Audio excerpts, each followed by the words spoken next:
Hello and welcome back to the stream. My name is Dan and today we're playing Skyrim, the Anniversary Edition. I am so excited for this. It's been so long since I played this game last time without any mods that would eventually break the game. Anyways, let's start the new game. Hey Mr. Gluck, how are you doing?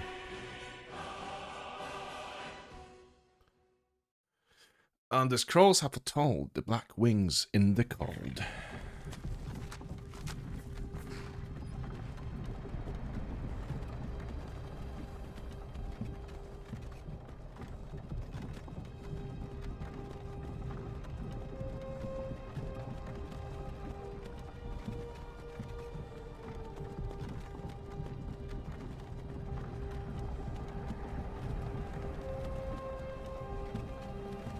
This is so good. I mean, the music in Skyrim is, as soon as you hear any music from the game, you know exactly what you are playing. It's as iconic as any graphic, as any sort of location that you might remember from the game, like Bleak Falls Barrow or Solitude. It's just so iconic. Hey, you're finally awake. You were trying to cross the border, right? Walked right into that Imperial ambush, same as us, and that thief over there. One sec. Yeah, quest journal, that's all cool. Let's go to the audio settings and just make sure that I'm gonna put that like down here maybe. Actually no, let's keep it there and put the voice up. There we go. Should fix it. Yeah, Rayloff was a bit quiet. Damn you Stormcloaks. Skyrim was fine until you came. Yeah, there we go. This is better. Empire was nice and lazy. If they hadn't been looking for you, could have stolen that horse and been halfway to Hammerfell. You there, you and me, we shouldn't be here. It's these Stormcloaks the Empire wants. We're all brothers and sisters in binds now, thief. Shut up back there. What's wrong with him, huh? Watch your tongue. You're speaking to Ulfric Stormcloak, the true High King. Ulfric, the Jarl of Windhelm? You're the leader of the rebellion. But if they captured you... Oh gods, where are they taking us? I don't know where we're going, but Sovngarde awaits. No, this can't be happening. This isn't happening. Hey, what village are you from, horse thief? Why do you care? A Nord's last thoughts should be of home. Rorikstead. I'm from Rorikstead. General Tullius, sir. The headsman is waiting. Good. Let's get this over with. Sure. Mara, Debella, Kinnereth, Akatosh, Divines, please help me. You haven't missed a lot, Glock, to be fair. General It's Tullius literally just the opening military scene. governor. And it looks like the Thalmor are with him. Damn elves. I bet they had something to do with this.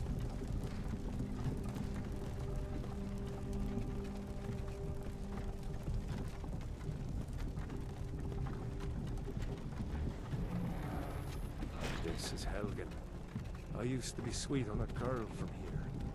Wonder if Vilod is still making that mead with juniper berries mixed in. Funny, when I was a boy, Imperial walls and towers used to make me feel so safe. I'm doing great. I'm so excited to actually play this game. It's been so long. Why? I want to watch the soldiers. Inside the house. Now. Yes, Papa.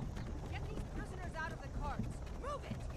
I will be a bit quiet Why are we stopping? at the moment because obviously we are in the middle of a cutscene. But as soon as we're done with this, we will have more of a chat. Let's go. Shouldn't keep the gods waiting for us. No, wait, we're not rebels. Face your death with some courage, thief. You've got to tell them, we weren't with you. This is a mistake. Step towards the block when we call your name. One at a time. Empire loves their damn lists. Ulfric Stormcloak, Jarl of Windhelm. It has been an honor, Jarl Ulfric. Rayloff of Riverwood.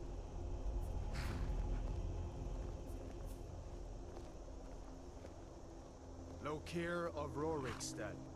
No, I'm not a rebel. You can't do this. Halt! You're not gonna kill me. Archers! Anyone else feel I always like found it fighting? funny how when he dies, his hands, his arms just You become then, unbound. Step forward. It's like death itself has freedom for good. Who are you? Well, this is a good question. So, people used to tell me that I look like the default Nord character from Skyrim back in the day, when he had longer hair and no glasses. So, I'm quite happy with to just go with Nord. However, so I don't usually really care that much about my, you know, the appearance of my characters in video games. As long as they don't look too stupid, I'm fine. Because the thing is, you know, you spend hours creating your character, and then you'll never see it again because one, it'll have a helmet, and two, you'll be looking at its back for most of the game. So I'm not going to spend too much time on this. However, I will probably just want to adjust a few settings so it looks a bit more like me, right? So yeah, this is good enough. Let's go for hair. So currently, yeah, my hair's not that long anymore. Although I think by the time we are done with this game, it will probably be that length. You know, if we do all the content in this game, we are probably looking to be done by 2028, the earliest. So, have a bit more of a beard. Let's go with that one. And hair color, I'm a bit more. I'm not as blonde. We'll go with this. There we go. There's your Dan. There it is. Look. Maybe the eyebrows, make them a bit more bushy. Mine are not this fine. Not that much. No. To be fair, none of them really look like me. There we go. We'll go with this. I think that's pretty close. So hair, yeah, there we go.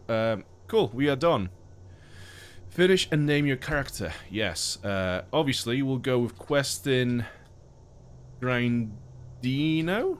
There we go. You picked a bad time to come home to Skyrim, kinsman.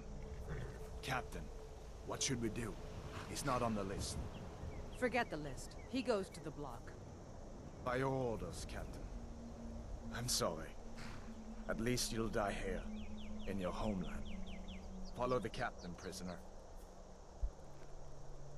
Okay, let's get executed, shall we? It's so cool how we've all pretty much played this exact sequence a million times by this point, since 2011, and still it slaps. It's such a good introduction to a game. A hero doesn't use a power like the voice to murder his king and usurp his throne. You started this war, plunged Skyrim into chaos. God, I'm Now so excited. The Empire is going to put you down and restore the peace. Like, I'm literally thinking about this game, and I'm sad that we only get 4 hours a night to play this. Yes, General Tullius. Oh, the Give them youth. their last I remember just, like, living in As we Skyrim commend your for souls days. to Aetherius, blessings of the 8 divines upon For the you. love of Talos, shut up Salt and let's get earth this over with. learn. As you wish. Come on!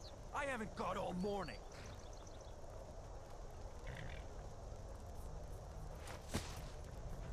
My ancestors are smiling at me, Imperials.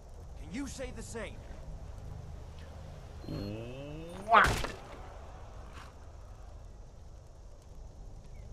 Oh, there we go, the official first whack of the playthrough. Justice! Death to the Stormcloaks! As fearless in death as he was in life. Next, the Nord and the Rags. Here it is again. Did you hear that?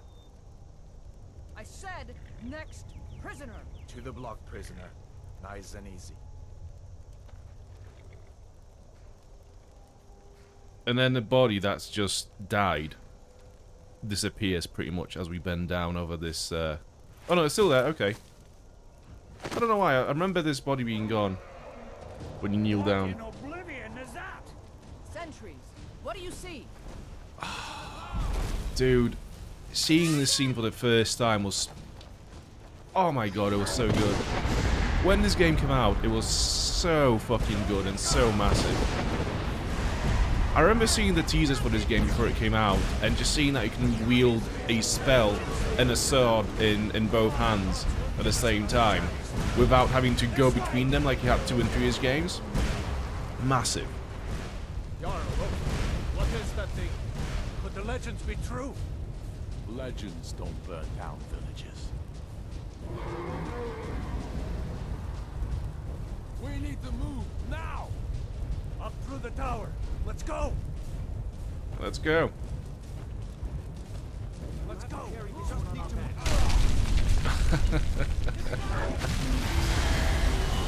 Oh, so good.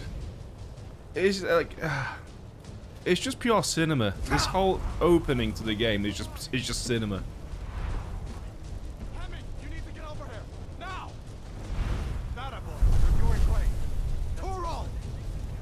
Everyone get back. Still alive, prisoner? Keep close to me if you want to stay that way. Gunnar, take care of the boy. I have to find General Tullius and join the defense. Gods guide you, Hadvar. Like, the action, the music, the chaos of this battle is just like, it comes together into this just overly epic moment. Look at this. Quickly, follow me.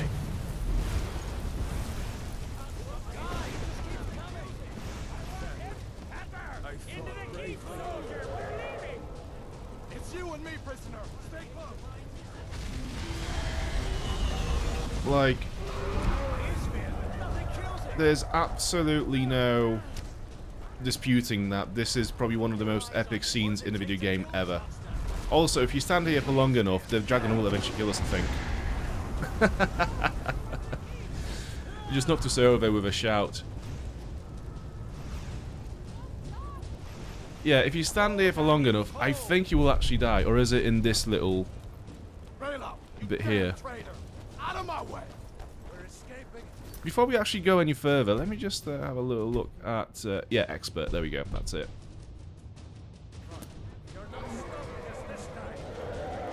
Fine. I hope that dragon takes you all the Summer. Oh, it's so cool how he just grabs the soldiers and just throws them around. So good. Right, who do we go with? We will go with Stormcloaks.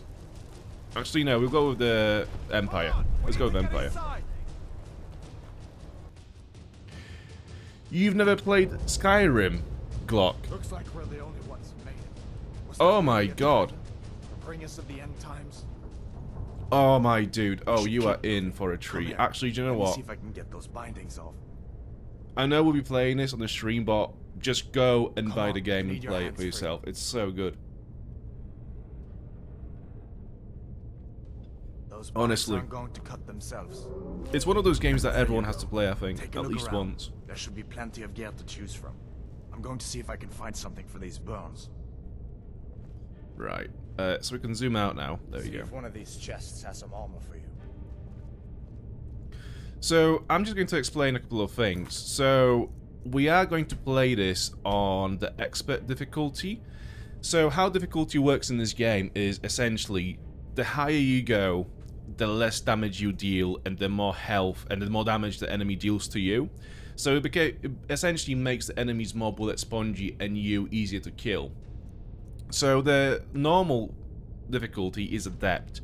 And this is basically the flat experience where everyone has the same damage output, essentially. So all the enemies are level scaled and essentially everything is scaled equally. But that does actually feel a little bit too easy. So I think Expert is a very good medium between it being easy and not too difficult to the point where it actually ruins the flow of the game. Because Skyrim is actually a pretty simple game. What it's all about is you going into dungeons, killing a bunch of enemies, getting some loot, going back to the town, selling the loot, and doing that again. So if you make it a bit more difficult, it just feels a bit more grindy and a bit... Obviously, a lot of people prefer it that way, but for me, I just like the original flow of the experience. So this is why we're going with Expert. It's not the easiest, but it's not the hardest either. It's a nice little balance. Got to be a sword or two in one of these chests. Look around. Warden's chest. So we have some armor in here. Let's take this, iron sword, light boots, and Helgen keep key. Cool. So now let's go to our items and equip this. And also we'll favor it so we can then hotkey it to a button. And while we're here, let's just drop the foot wraps and the tunic and just equip our armor. There we go. So now we can press, I think it's, no, it's Q. That's where you go into your favorites. And now you can hover over the items that you have put into your favorites and press the key you want to key it to, like 1, for example. Now this is going to be keyed to number 1. That thing is still out there. And that's how we can equip and unequip it in a fast manner. Right, let's have a look around here, because there are a few more chests around here, I believe. Can I take any of those torches with me? No, not those ones. We have a chest over here. We have a helmet. We'll take that and some gold. And this one's empty.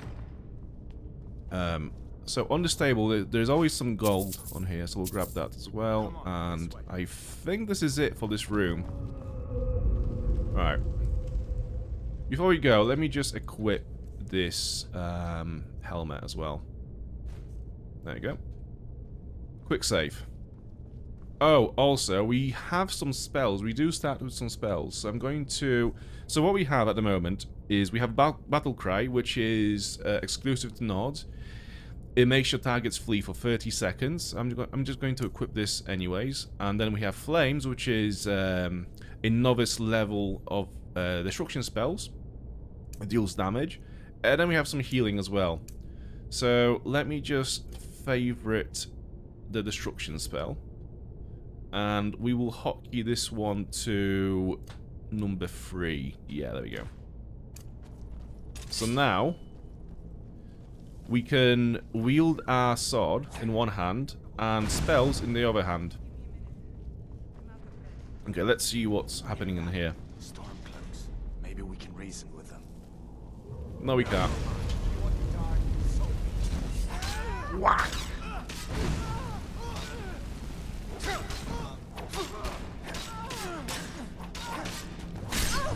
Oh, yes. I got you. Teach you to cross me. Let me see if I can get that door open. Yeah, there's a lot of magic. It's so cool because you can pretty much play as anything you want in this game. I mean, the role-playing isn't as deep as it is in, say, something like... what do you call it? New Vegas. But you can pretty much play as anything you want it to be. So you could be a mage who is also good at lockpicking. You can play a warrior who wields the great sword, but is actually a good stealthy character. Like, you can literally play whatever you want. Obviously, not all the builds are optimal, but you do have that freedom, which is great. And yeah, you don't really pick a class per se in this game. It's more how you... So this is how it works. So everything you do in this game is tied to a skill, pretty much anything. So as you can see, there are skills for destruction spells, conjuration, etc., speech, pickpocket. So you have different skills for, you know, the stealthy approach, the warrior approach, and the mage approach. And whatever you do is always raising your skill in that any given action that you do. So for example, we just fought those two guys with our sword, with our one-handed weapon, and you can see that this bar here is being filled up. Once it reaches the end, we'll get 1 skill point in this automatically, and that's going to become 21. And basically, as you use certain skills, you become more proficient at using them, and therefore you then unlock more perks. They can, you know, for example, with this one, if you unlock this perk, we do more damage, and then, you know, power attacks with one-handed weapons cost less stamina, so you specialize in those skills. And then you build your own class out of those perks. So the game, your character build adapts exactly to how you play. So it's really cool. Let's keep moving. Cabbages. We will need some cabbages. I'm gonna go into it later.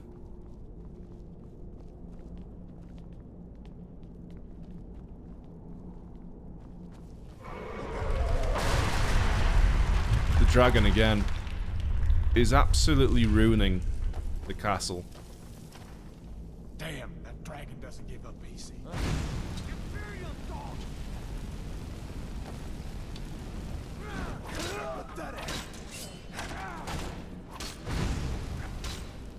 Magical low. Your magicka is low, which may prevent you from casting spells. Drink a potion or wait for it to recover. That's the end of that. Okay, so they're dead, so we don't have to worry about that. As we just don't cast any spells, the magicka will recover on its own. See if you can find some. Might come in handy. Also, let me just equip our gauntlets and boots, and we will bin those Imperial boots for now. Okay, so we have some elves' ears, some garlic. Let me just go into first-person mode. Yeah, some herbs, rabbit, and pheasant.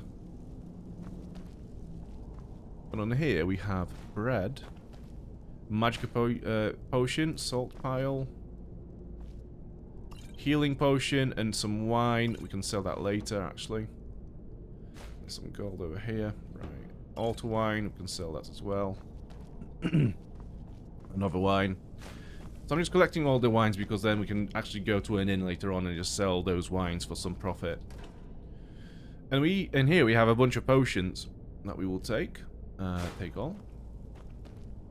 Let's go for all the sacks as well. Potatoes. Take potatoes. Apples not that fussed about. Empty. Another potion. Another salt pile. So because we will be playing this on the survival mode, we will have to cook food to sustain ourselves. So this is why I'm collecting all the food. But we'll go more into those mechanics later on when we actually have to play them. I'm just building context for why I'm picking up all these items for now. This way.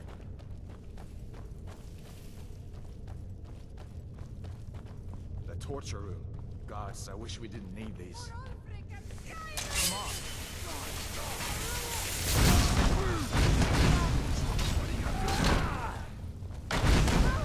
Okay, I'm gonna let them handle this. What do we have here? I don't mean to take this, actually. You can have that back if you want. There you go. Just in time. These boys seemed a bit upset. Hide shield? Yeah, I'll take the shield. Iron sword. No, thank you. Actually, there's a better shield in here. Iron shield. So we have two different armor types in this game.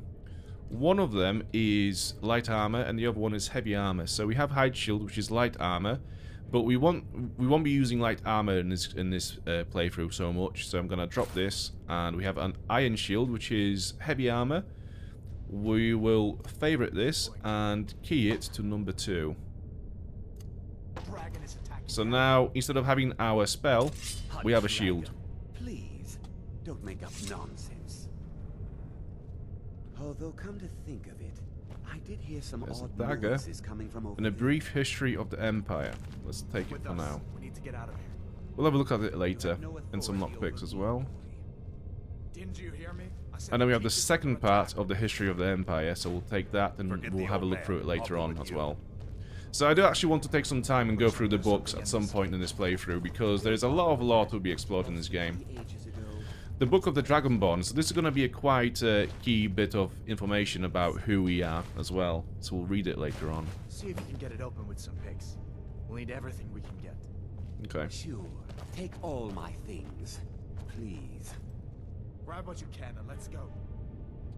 Leave me to my work. Okay. So the lockpicking works exactly the same as it does in New Vegas. There we go. Unless you plan to stay and help. And we have a mage in here. So actually you have 3 armor types in this game. You have the clothing, which is basically your robes, like this, for example. Then you have your light armor, like your leather armors, etc. And you have your heavy armors, like your iron armors. So mages tend to wear clothing like this because what the mages' outfits do is provide, for example, increased magicka or magicka regenerations, like this. So we'll take those because I think they're quite handy as well.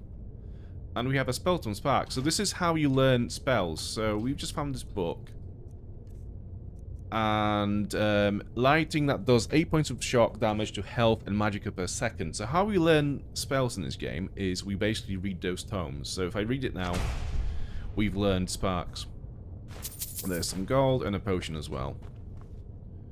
And I think this is it for this room. I think we've got all the bits. So let's go. I'm going to equip my new hood, I think. Yeah, there we go. See, I'm not sure if I want to do a mage build or if I want to do a warrior build. We'll see. But I think, do you know what? For now, let's go with the novice. Actually, no. We won't. There's no way out that way, you know. Yeah, I'm undecided. I'm really undecided about what I want to play as, but like I said, the game is very good with how you build your character, so I don't actually have to pick a class, per se. I just have to, you know, find a way in which I enjoy the game.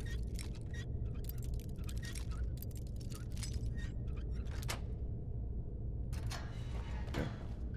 Skeleton, bone meal, so that's a alchemical ingredient. We can make potions out of that, or poisons. And some gold, and we have a coin purse. There you go.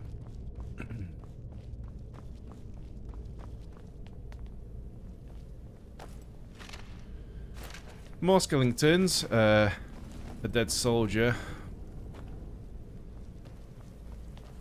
Skeleton. Let's take all that stuff as well. Okay.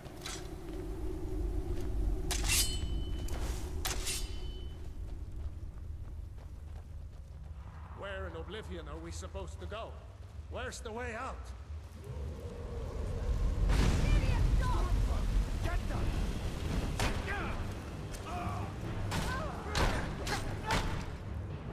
Stamina low. Your stamina is low, which prevent you from sprinting or using power attacks. Drink a potion or wait for it to recover.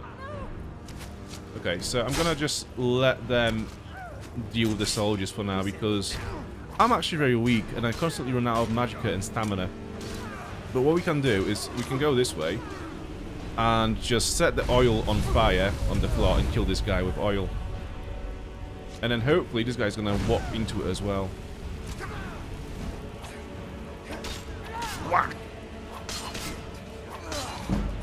There you go. So yeah, the one-handed bat has reached its limit and it gave us a skill point. We'll take some arrows as well and we'll take the bow. And this dude has some arrows as well, so we'll take this. Okay, they're still fighting that soldier over there, so we'll go in and give him a hand. Okay, they've done it now. See if we can find a weapon. Did I accidentally pick up this item? Yes, I think I did. Yeah, we'll bin that and that.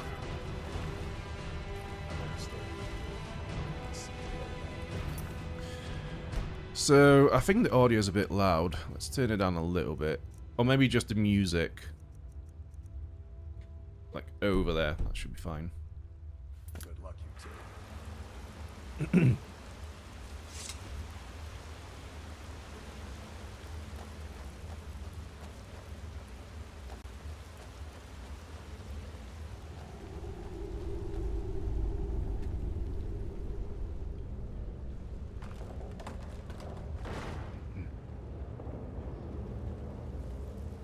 Actually, let's go with a mage build.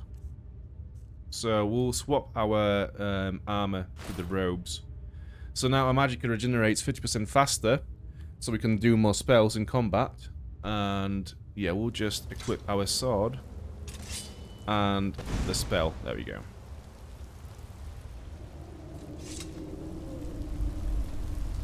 Also, where is Rayloff? Has he already gone past us? He must be still in this room. There he is, okay. Let's go back and get him. Let's see where this goes. Yeah, the music is one of the best bits about this game. Honestly, there is a moment where we leave these caves, and it's just peak Skyrim moment. I guess we're lucky that didn't come down on top of us. We'd better push on. I'm sure the others will find another way out.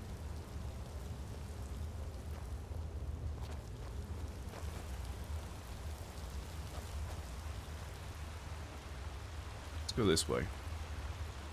I believe there are some treasures over here. Okay. Coin purse, another skeleton. We'll take your bone meal. And over here, there's nothing here. It's just, we are literally under that bridge we just crossed. That's been ruined by the dragon.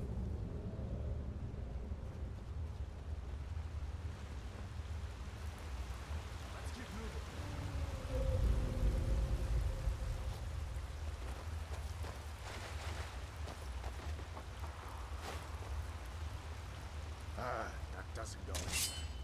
I guess we'd better try this way. Big spiders.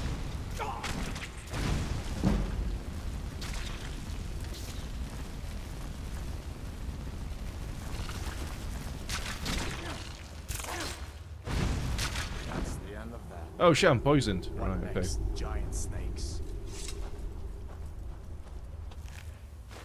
I'm going to take all the venoms from the spiders. We can at least sell them. So the weight half a kilo. I'm gonna say half a kilo, half a unit, whatever. But the value is quite good. So they're a good trading item. And we can also go through the little cocoons or the sacks. Spider eggs, skewer tails. There is a body. It's dead. Another sack over here. Another spider egg.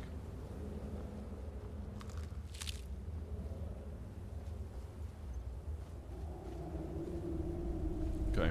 And a few more over here. Cool.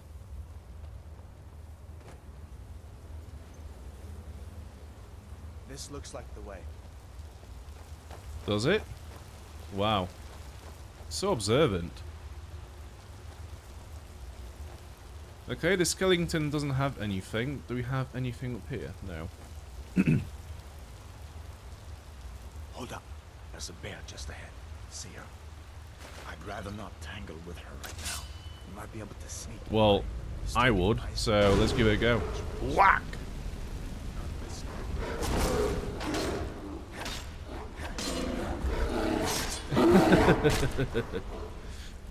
Okay, yeah, so I think the audio in general is a bit too loud, so let's restart it to default. We will boost the voice and then just put the master down to like over here. I think that should be fine.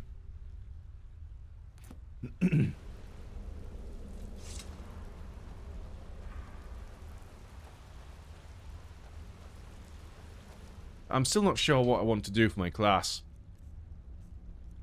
Yeah, let's go with the armor. Although it is light, so we don't really want it. We want heavy armor, if anything. But I will keep my hood on because I do like the extra magicka. Are you coming? Cool. Well, let's go to Skyrim.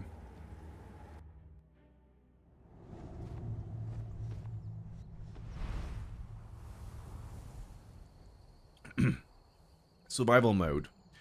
Survival adds the need to eat, sleep, and stay warm. It also adds additional challenges such as no fast travel, reduced carry weight, and leveling up to only when you sleep. See the survival mode entry in help for details. Enable survival mode.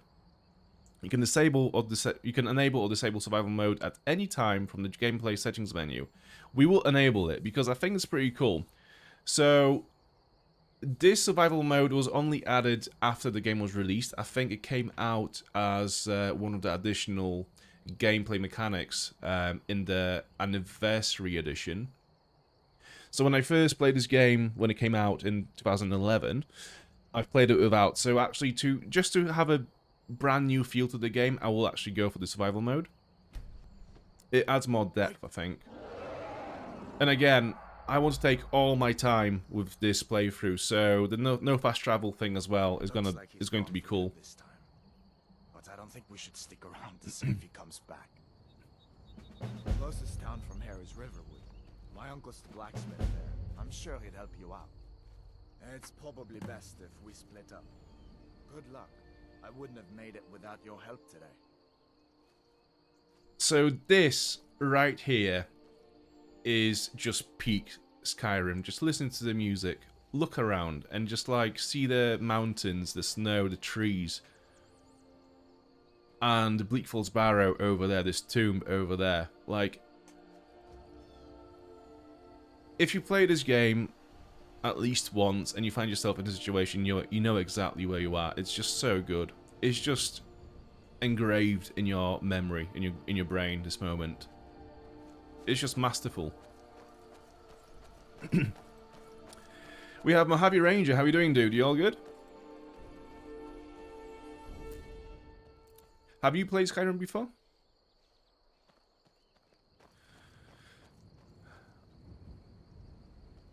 November 11th, 2011. I'll never forget that beautiful day. Skyrim is king. I watched unemployment rates the other day, lol. So, this is how excited I was for Skyrim. I was so excited for Skyrim, it actually turned me into a massive asshole to my ex-girlfriend. So, mind you, I was like, so that's 14 years ago. I was just like 17, 18. So, it's not an excuse, but I was a very different person back then. And basically, it was... I think she bought me... I was on holiday with my family, and she bought Skyrim, and she was saying to me over text or whatever we were using to talk at the time, just like how she's going to play it, and I got really upset because I was so looking forward to playing it. I was so keen on playing this game. I didn't realize that she bought this game as a present for me for my like for when I come back. So I was such a dick to her about playing this before I did that she actually decided to keep the game for herself because I was being such an ass.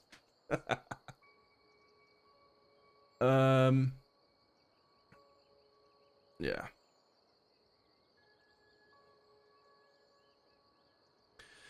Hunger. You are hungry, which reduces your total available stamina, represented by a dark region in the stamina bar.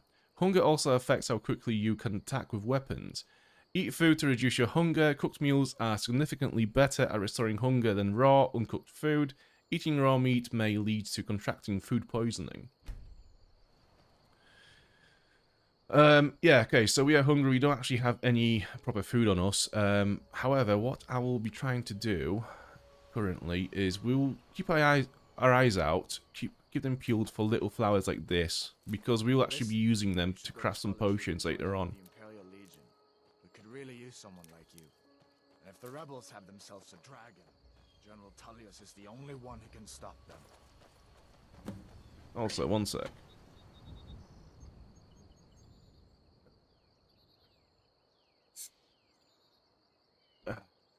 We don't have any food, Mr. Glock. That's the issue. We need to cook some first. Oh, just jump over, please. Thank you.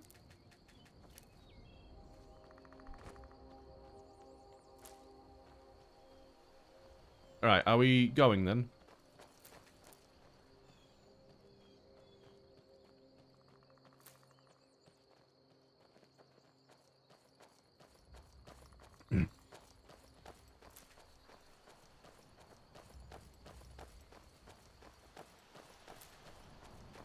Butterfly. Catch the butterfly. We can turn into a potion as well.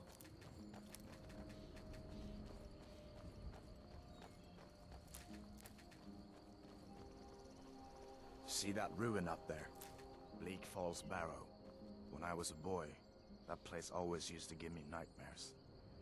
Draugr creeping down the mountain to climb through my window at night. That kind of thing. I admit, I still don't much like the look of it. Have I had any snow? Yes, we did have snow, I think, a week ago for one day. It was literally for like half a day. But it's gone. Ever since, it's just been pretty much raining before and after that day. Yeah, the weather's been really bad in Leeds for the last 2 or 3 weeks. These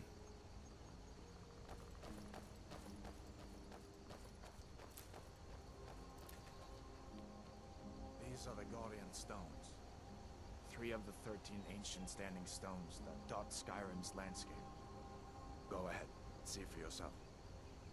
So, Mr. Glock, when I said that you don't really pick a class in this game, well, you don't really, but you can pick a stone guardian, which basically what they do is they make you learn certain skills faster. So, for example, if I pick the warrior stone, my skills with melee weapons and armor, etc., smithing I'll be learning them 20% faster than, say, like spells and sneak and stuff. So while you don't really pick, you're not tied to a class. You do have to think about those stones and the kind of buffs that you get as you play the game, as you unlock those stones. So, for example, let's just accept this sign for now. Warrior. Good. I knew you shouldn't have been on that cult the minute I laid eyes on you. So let's say I've got this stone now, right? Nothing is really stopping me from just going over here and switching to the mage. Or this. So whenever I do this, obviously, you know, the buffs change. But, yeah, the game is very fluid in terms of, like, what you can do at any given time. It's very open with how you want to build your character. So, for example, let's say for the first 10 levels, we want to play as a warrior, and then we decide, actually, do you know what, we enjoy spells more, so we can just come back here and touch their mage stone instead. Really cool.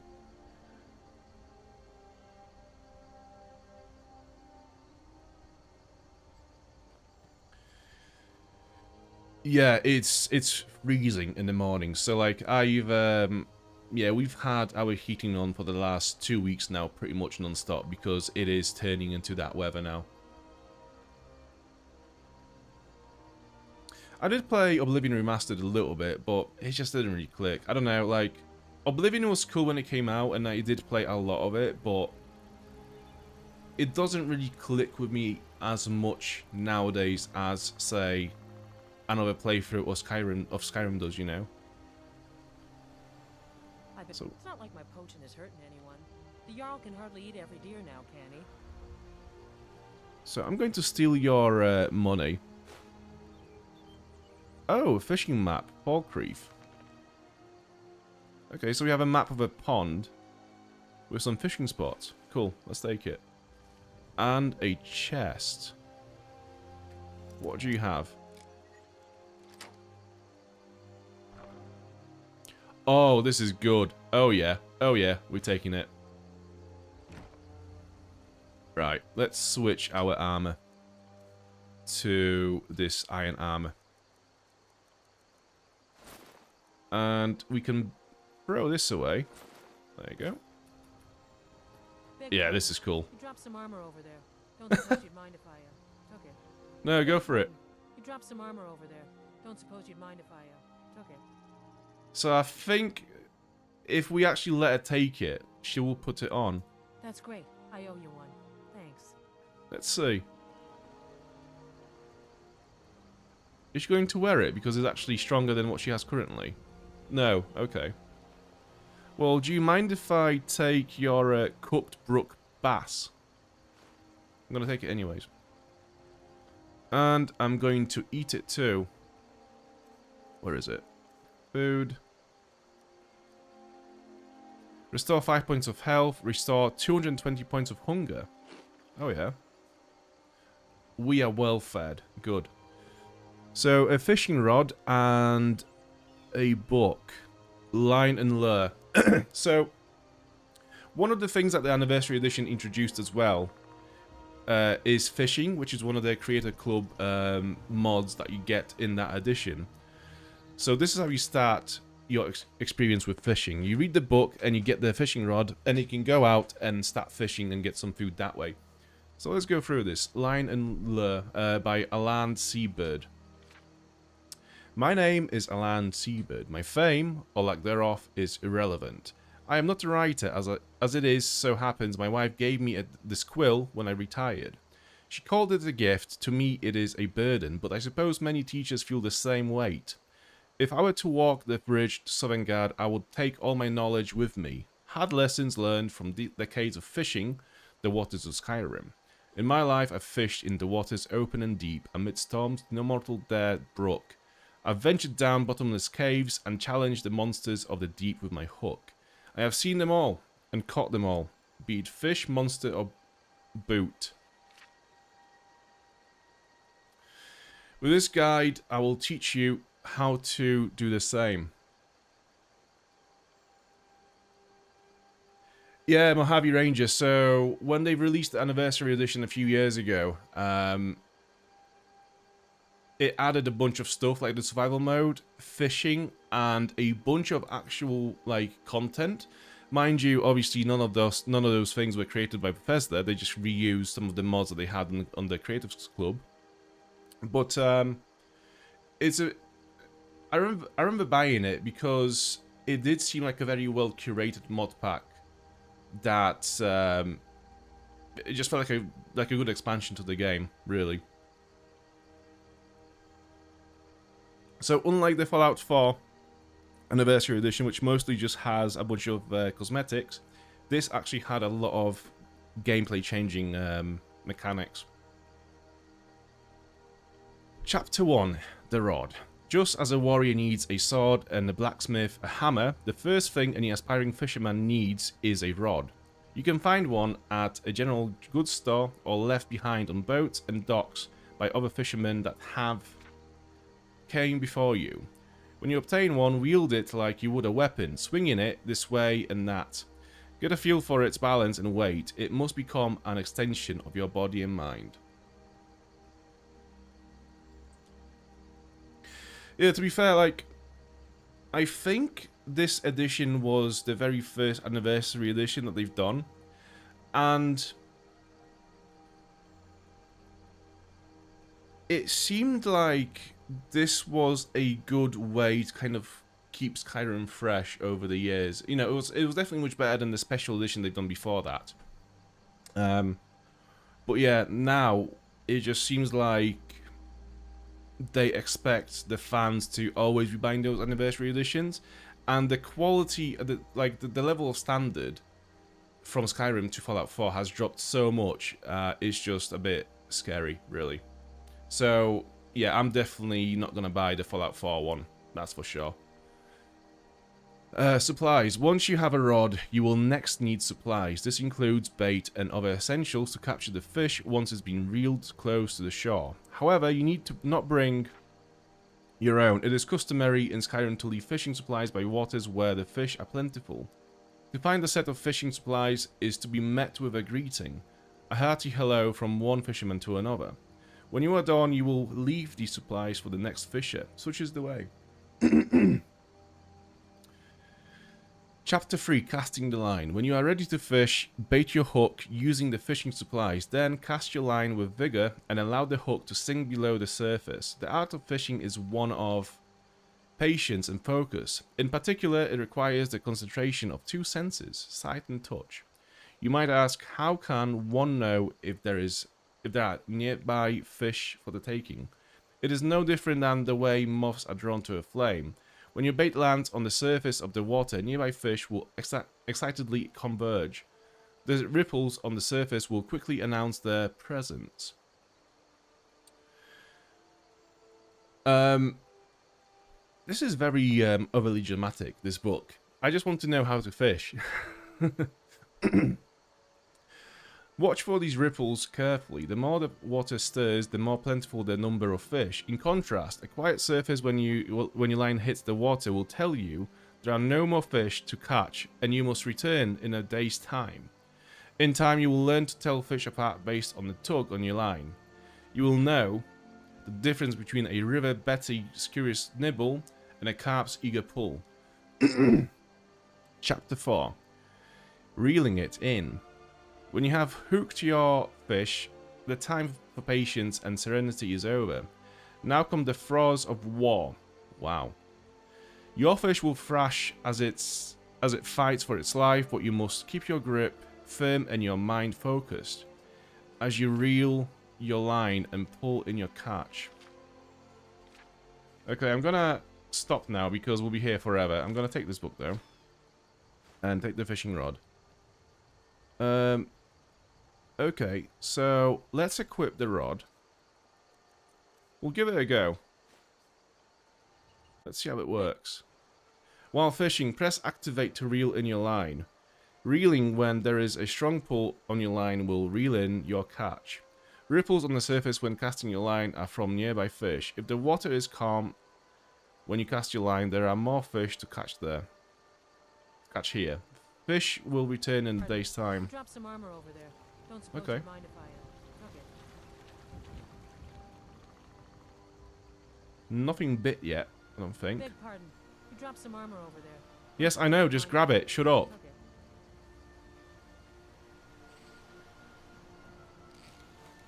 Beg pardon. You dropped some armor over there. Okay, what do we have? Oh, we have a pogfish. Okay. So it's fairly simple how this works. When it bites, you just press E and you just pull it out. It's pretty simple, but it's a good source of food, especially for survival.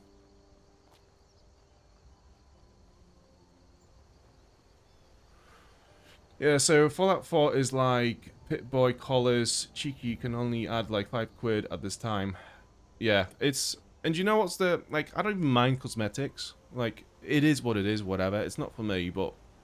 You know, people like it, it's fine. But the thing is, like... Some of those cosmetics actually directly affect the art style of the game. They just make it look ridiculous. Do you know what I mean? So, for example, in Skyrim, you have different variants of this of the same armor.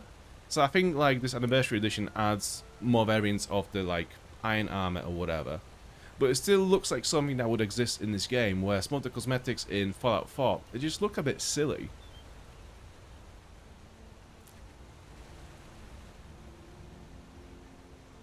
So Raylov has completely just left us now. He's gone to the village, which is fine. We'll go this way. So we can see on the compass there is a mine. Embershed mine discovered.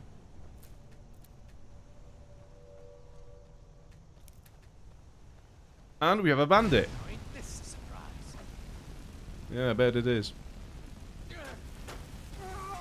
Well done for doing absolutely nothing while being burnt alive. What do you have? Hide shield, mace, garnet. We'll take that. That's pretty good loot. Some gold and there you go. Let's go in.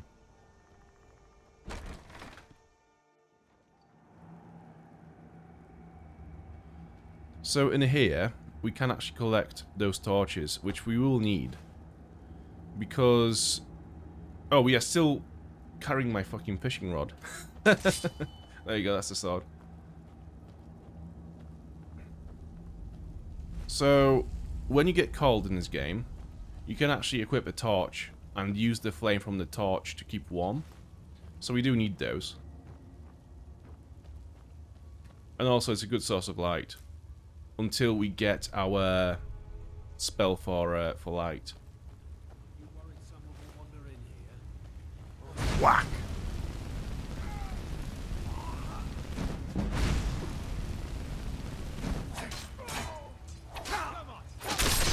Oh yeah. Those finishing moves in first person view are so sick. You literally get to see how you chop someone's head off in first person view. It's so good.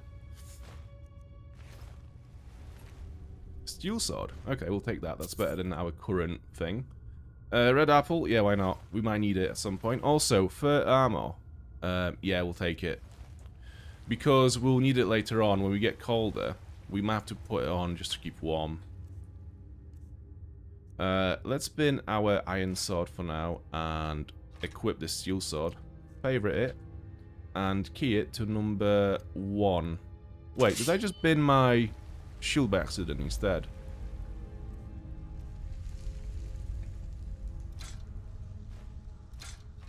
What did I throw away? Oh, nothing. Okay. Right. Let's equip the torch, because I cannot really see anything right now. So we'll key it to number 7, maybe? Yeah. There you go. Some more mushrooms and a pickaxe. Let's take the pickaxe, mushrooms, and mine some iron ore.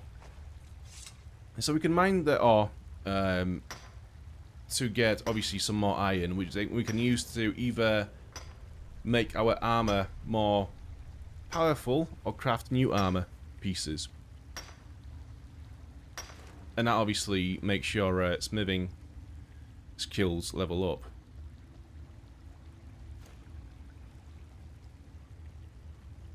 Okay, empty pots.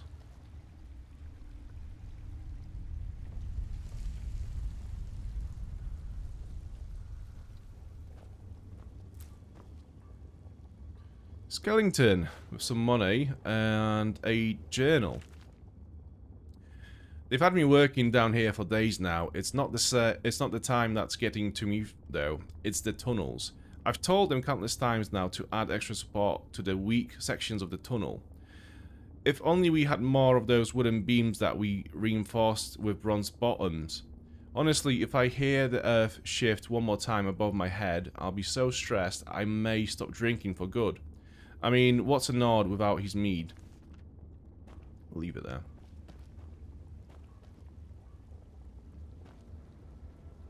Shrooms and pickaxe, man's essentials, of course. You can also find some finer gems as you mine as well. So then, if you have some gold bars and some, I don't know, garnets, diamonds, whatever, you can craft jewelry as well and just sell that for quite a bit of money. Like, we just got a garnet from this as well.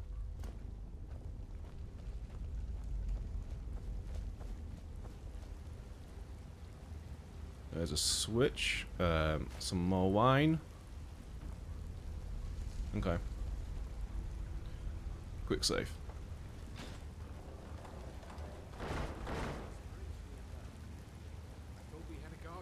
Okay, we have some dudes coming down. Let's get ready.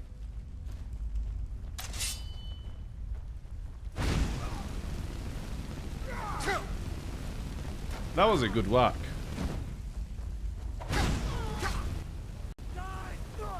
Okay, they're cooked, literally.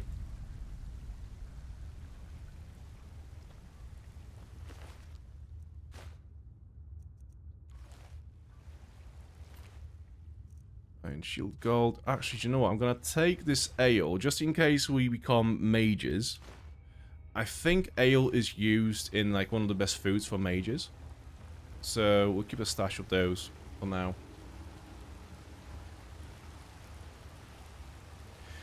If he's so stressed out, he'll stop drinking for good. It doesn't make sense. Yeah, I know. It's just a crazy Nord talking shit.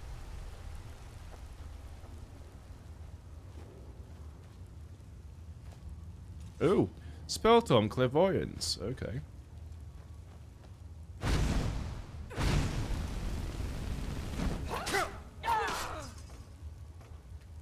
Get wrecked. Embershed mine key.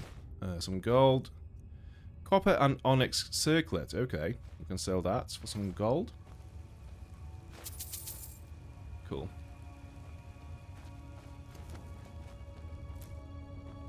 And we have some more iron over here as well.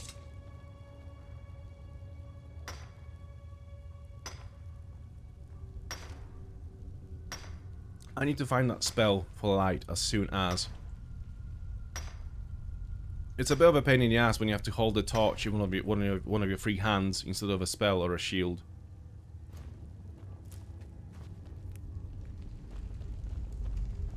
Okay, so I think we have a key for this door now. Yeah, we do. Potatoes. I'm going to take all the veg because the veg soup in this game is so overpowered. Especially for warriors. Steel Imperial gauntlets, we'll take that. Some gold. Scroll of Mayhem. Creatures and people up to level 12 will attack anyone nearby for 60 seconds. Wow, okay. Necklace of Minor Wielding. One-handed attacks do 15% more damage. That's a pretty good find so early in the game. And Robes of Illusion. Yeah, we'll take it as well. I'm slowly running out of my carry weight. So I'm going to have to be careful with what I pick up. Definitely salt pile. Yeah. So you use salt pile on pretty much any food you ever cook in this game. So the more you have of the salt, the better.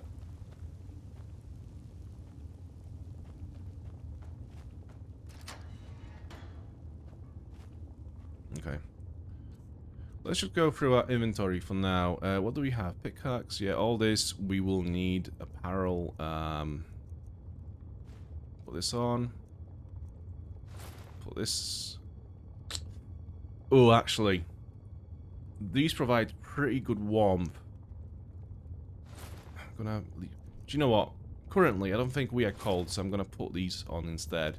But I'll keep all the fur armor bits for now. Yeah, this is all important. Actually, I'm gonna favorite all those things. Food. Yeah, a lot of that. Ingredients. Okay.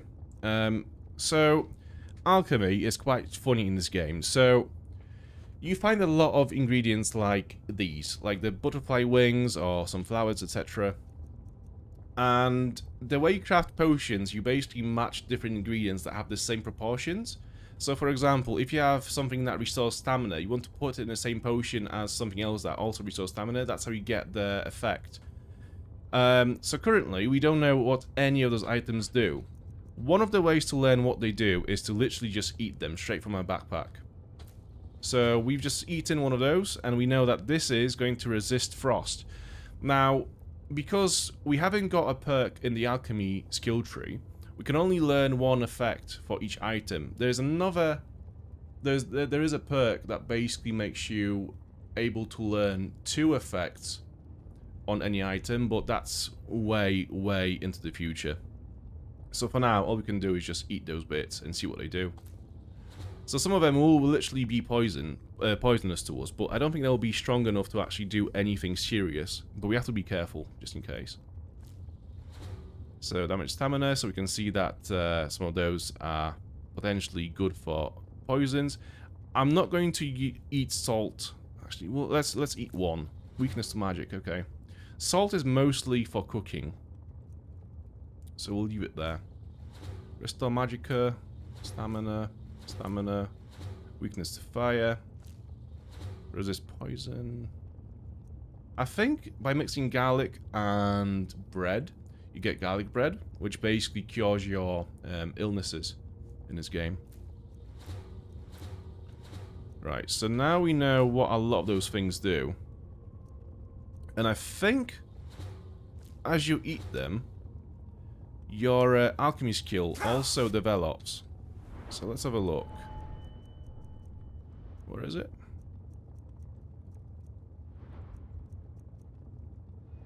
No, I'm not sure. Maybe you have to be closer to enemies. There are a few skills that don't really progress unless you are close to an enemy somehow. So maybe we have to be a bit closer to someone, to an enemy for that to work. Right, so we have our potions in here as well. I'm going to key the healing potion to 5, stamina to 6, and magicka to 7. So, cool.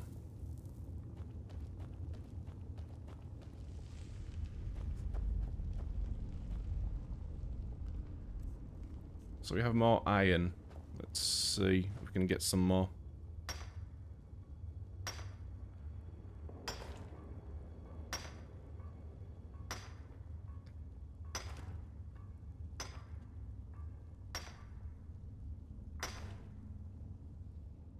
How heavy are those, is this iron, actually?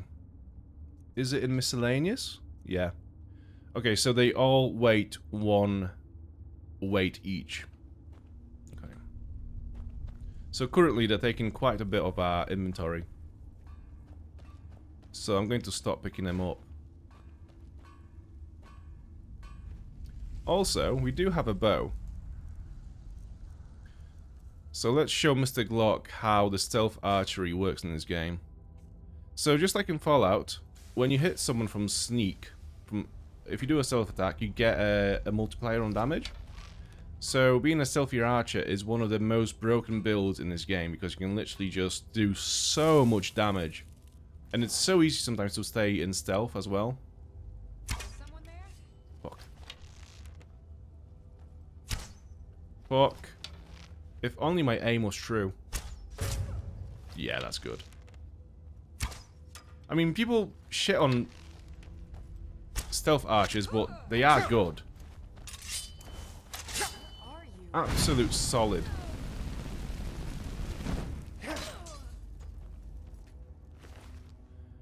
Good. Some gems. Right. Oh, hello.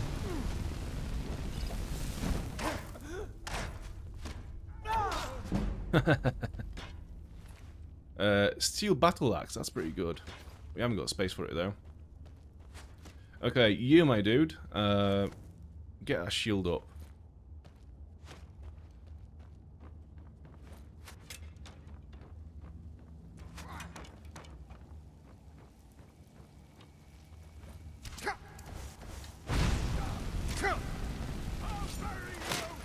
Whack! So good. Grilled leeks. Not really worth it, I don't think. Lockpick. Arrows. Yeah, I'll take some arrows. Amulet of Talos. Time between shouts is reduced by 20%. I'm actually carrying a bit too much to pick this up, so I'm going to leave it there for now.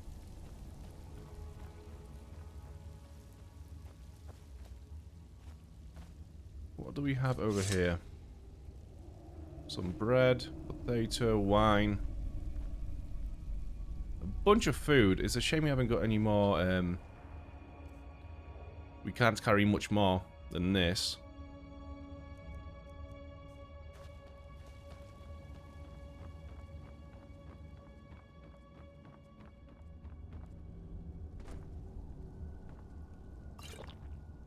Oh shit, no. Oh, have I keyed the mana potion to the same key as my torch? I think I have, yeah, because I'm an idiot. There you go. More iron, light armor forging. Okay, I don't want to read it, I want to pick it up. But I guess it is what it is. So, as you can see, this book is worth quite a lot. The value of 70, right? So anything above like 20 or 50 is always going to be a skill book in this game. So these are worthy, you know, it's worth looking out for them. We have to drop something though now. Let's drop this fishing book. Clairvoyance shows the path to the current goal. Might as well, why not? Cool. Right, so who's got the key to this chest? Ooh, some actual ingots? Ingots?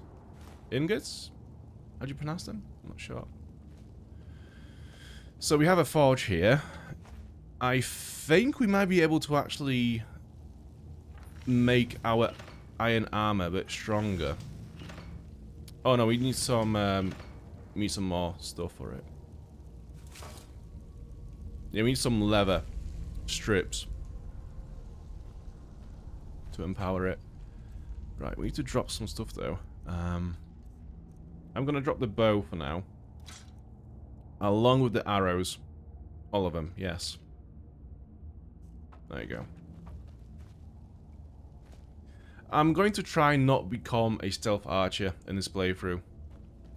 It's so easy to fall into that trap again because it's so good. But, yeah, let's try to avoid that. Oh, we can fish in here as well now. That's cool.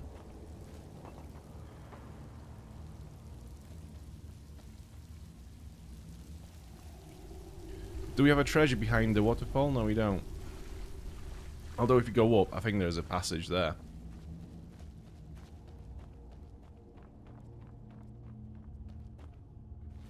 Do you have the key? Oh, fuck. Didn't mean to do that. To give it back. There you go. Right, who's got the key? Do you have the key? No.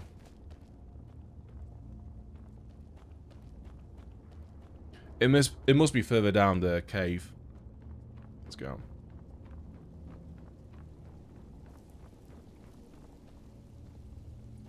No keys on here. What about you? I'm pretty sure I've been through your stuff already. Yeah, I'm gonna take this amulet now. Because we do actually have space for it now, so might as well. And then we can sell it.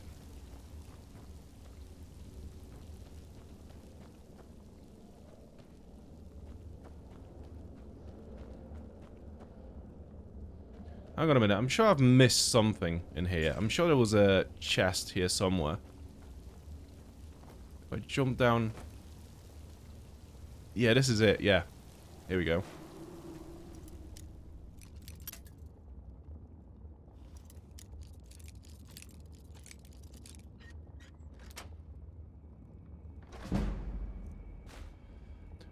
Amulet of Arcade. Increases your health by 10 points, and we have just leveled up. So, normally, if we weren't playing this game with the survival mechanics, we could just level up right now, but we have to find a bed to level up.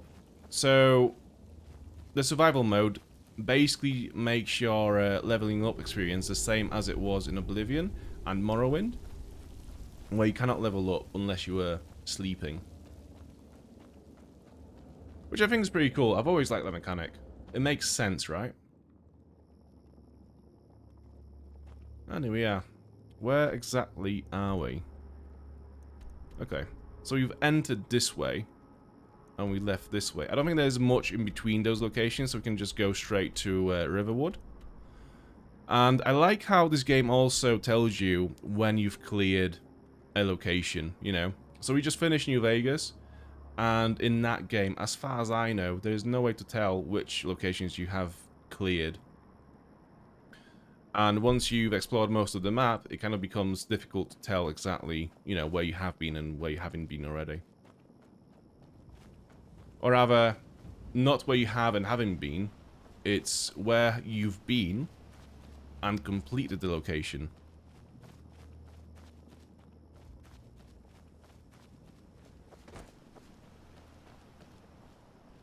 Okay. So here we are, Riverwood.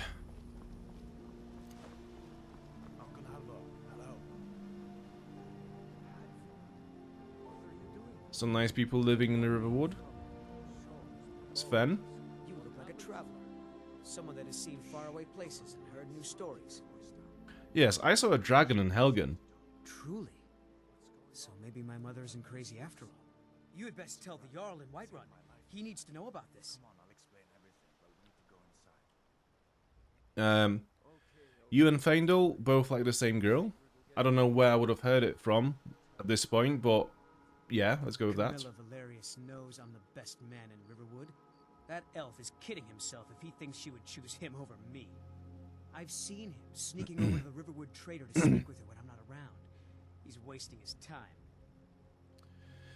Yes, two people spending time together never blossoms into a courtship. Is that sarcasm? I've heard better wisecracks from Orgnar. Still, you have a point. Camilla letting Faendal visit her isn't a good thing for me. Here, let me give you a particularly venomous letter. Say it's from Faendal. That should get Camilla to stop inviting the elf over. Okay. Is there somewhere I can buy fresh supplies? Lucan's got a little bit of everything at the Riverwood Trader. If you need weapons or armor, see Alvor, the blacksmith. Okay. I'd better get going. So, miscellaneous. Tell Faendal about Sven's letter. Let's do that one. So where is Faendal? He must be at home, and I think his home is over this way. Yeah, that's his house.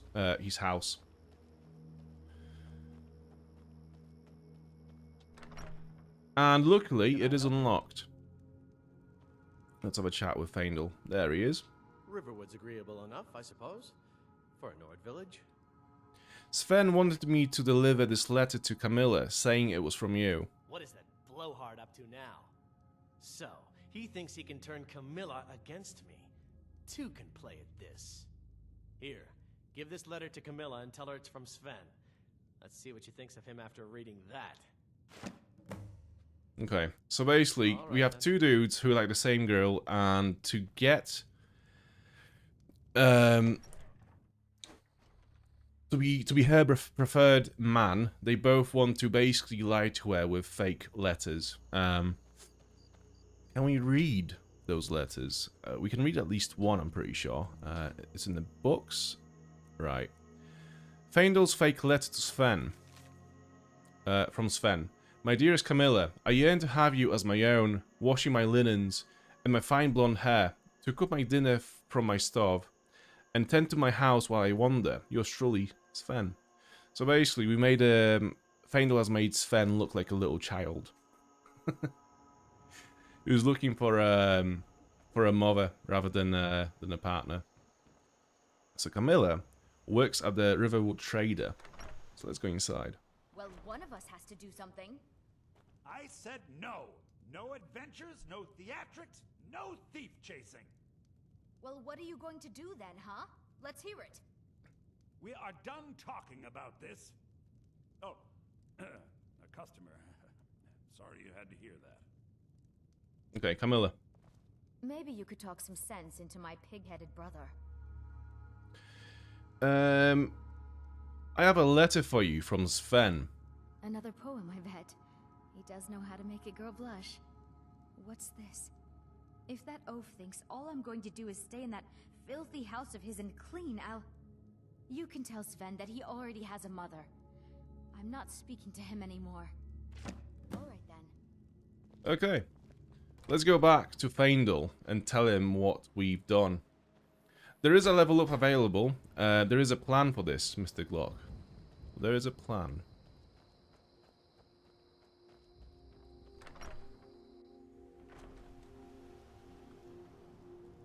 There he is.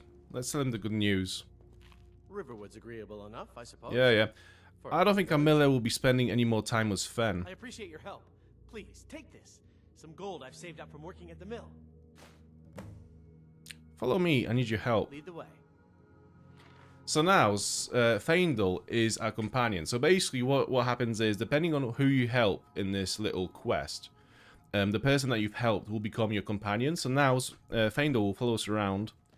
And we can also give some stuff to him to carry. A bit like we do in Fallout New Vegas, right? So, I need to trade some things with you. What do you want me to carry? So we can give him all those, where is it? All those iron ingots and iron ore. How do we give it? Yeah, there we go. Enter all of those. Yeah. I don't know why I've got this plate.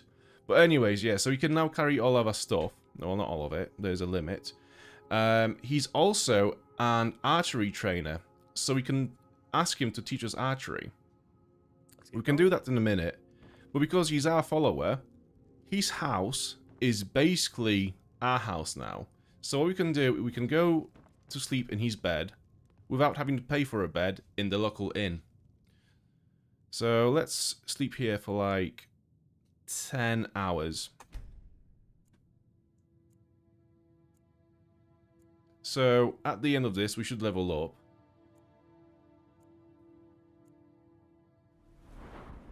There we go. When your level increases, you must choose to increase your health, magicka, or stamina. You can also select a new perk at this time, or save it for later. Available perks are highlighted in each constellation. Okay. So, let's go for... God, I don't know. Who would I want to be? A mage? A warrior? Let's go for stamina. Yes. We have picked the warrior stone, to be fair, so let's go with that. And let's put a perk point into one-handed and make our attacks deal more damage. There we go. So, okay. So now to get to level 3, we need to basically level up more of our skills. And when we get to enough of them leveled up, we'll get to level 3. So, because Faendal is a trainer... We can ask him to train us at archery. I'll show you what I know. And this will cost us some money, right? So we have over 400 gold, and it costs 200 gold to get a lesson from Faendal, which will result in 1 skill point in archery. So we can train 1 point, 2 points, and now, having spent all of our money, we can exit, go into the trading menu, You want me to carry? and because he's a companion, we get a gold back. So that's one of the exploits that we have in this game. And now we can just go back and do that again. I'll show you what I know. There you go. I'll head back home if you need me. No, no, no, come back. Divine smile on. Follow me. Lead the way. I've got your back. And trade with us. What do you want me to carry? Yeah. So now we need more gold to actually get more lessons from him, but this is how it works. Let's get going then. And there are also some traders in this game. So, for example, like there's someone in one of the major cities in the game who is a potion trader, and also an alchemy. She's a potion trader and an alchemy trainer. So you can pay her for a lesson, and then that money goes into her purse, and then she can trade with this money as well. So if you've got a lot of stuff to sell, we can kind of like, you know, get those lessons for free by trading with her after, you know, to get your money back. There's some more gold, there's potions, jewelry, okay. Ice raves, we could read about the ice raves. How long is this? Okay. So, it doesn't actually do anything. There's just a little bit of lore about the enemies. So we have another book in here. A bunch of herbs. Let's get those. So yeah, I'm just gonna rob his house. Woodcutter's axe. It's very heavy. I'm not gonna really use that. All right, cooking pot. Let's make some veg soup if we can. Cabbage soup. Right, so we do need to eat because we are hungry, and there are a lot of foods in here that are very good for extra boosts. So veg soup is the best for warriors. So it restores 1 point of health per second for 720 seconds. Same with stamina, and it restores 380 points of hunger as well. So that's pretty good. But yeah, there's a lot of different food to choose from. Where is garlic bread? Is it not here? Oh, okay.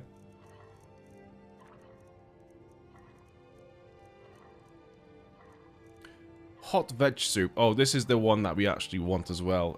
So for this, you also need fire salts. It's the same as veg soup, but you need fire salts, and that adds another effect to it. So it also increases your warmth rating as well. So if you are stuck in a very cold place, this is a good food to have. Right, let's cook one of those pheasant roasts, just for now, so we can eat it now, and we'll have our. Yeah, let's get another one of those, because we do have a rabbit meat. Potato soup restores 10 points of stamina and hunger. Okay, that's a good one. We have a lot of potatoes. Pockfish, yeah, let's have that. Cabbage soup. Restore 8 points of stamina, restore, okay. Yeah. So we have a lot of cool stuff. Let's make that. Apple cabbage stew. What's miscellaneous? Oh, poisoned apples. Okay. So I'm guessing you can poison an apple and then put it in someone's pocket through pickpocketing, and that will then kill them with poison. Right, there's so much food here. Wow. Oh look, some free weapons and armor as well. Potions. Potion of True Shot. Yeah. Sabercat Pelt. Nice. Let's take this as well. Okay.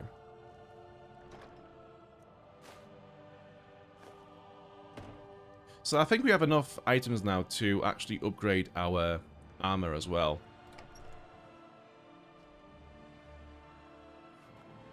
Yeah, let's eat something because we are hungry, I think. So, active effects. Yeah, we are hungry. Let's go for cooked pockfish. I'm still peckish, okay. Pheasant roast. Well fed, good. So there is a blacksmith here, and we can use his smithy to basically improve our armor and weapons. Before we do this, let's go to the tanning rack and make some more leather strips from some of the fur that we've collected. So we can turn one sabercat pelt into 4 leathers. So let's do that. And then we can turn leather into leather strips. So let's get some of those done as well. And now we can basically turn those into items, or we can upgrade our existing items with those ingredients. So we haven't got enough to upgrade this.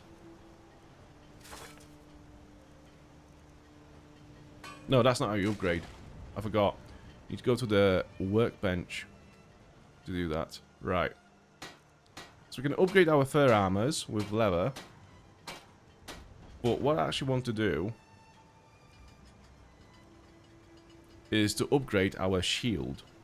For this, I need one of those... Oh, actually, do you know what? That was just lying around? Good find. Did I just get away with this? Okay, cool, cool. Yeah, let's make some armor. There you go. So, brawlers, iron gauntlets. Yeah, they look cool as fuck. Let's get them. Actually, I do have some good gauntlets already.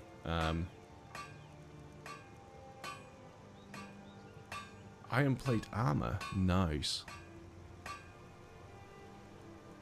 So there are a lot of items added in the anniversary edition that are basically like variants of the original iron armor, like this plate armor here.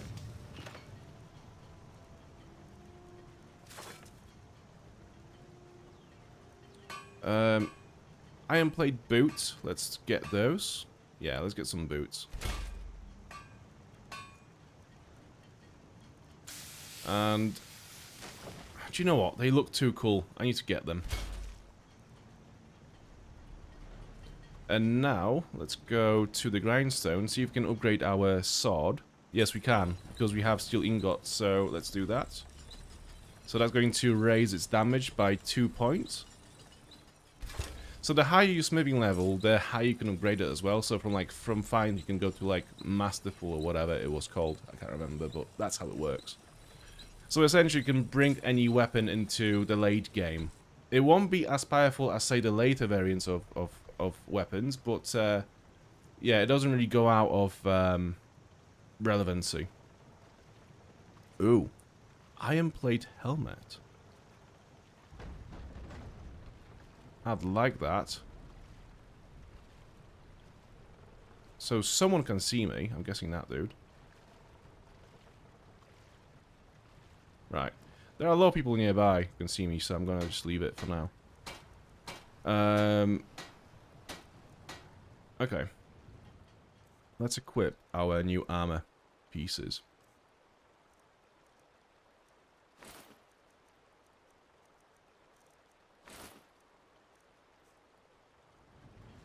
There you go. Okay, cool. And now, we are encumbered, so we can't run. But what we can do is we can go to the Riverwood Trader and sell some stuff for gold.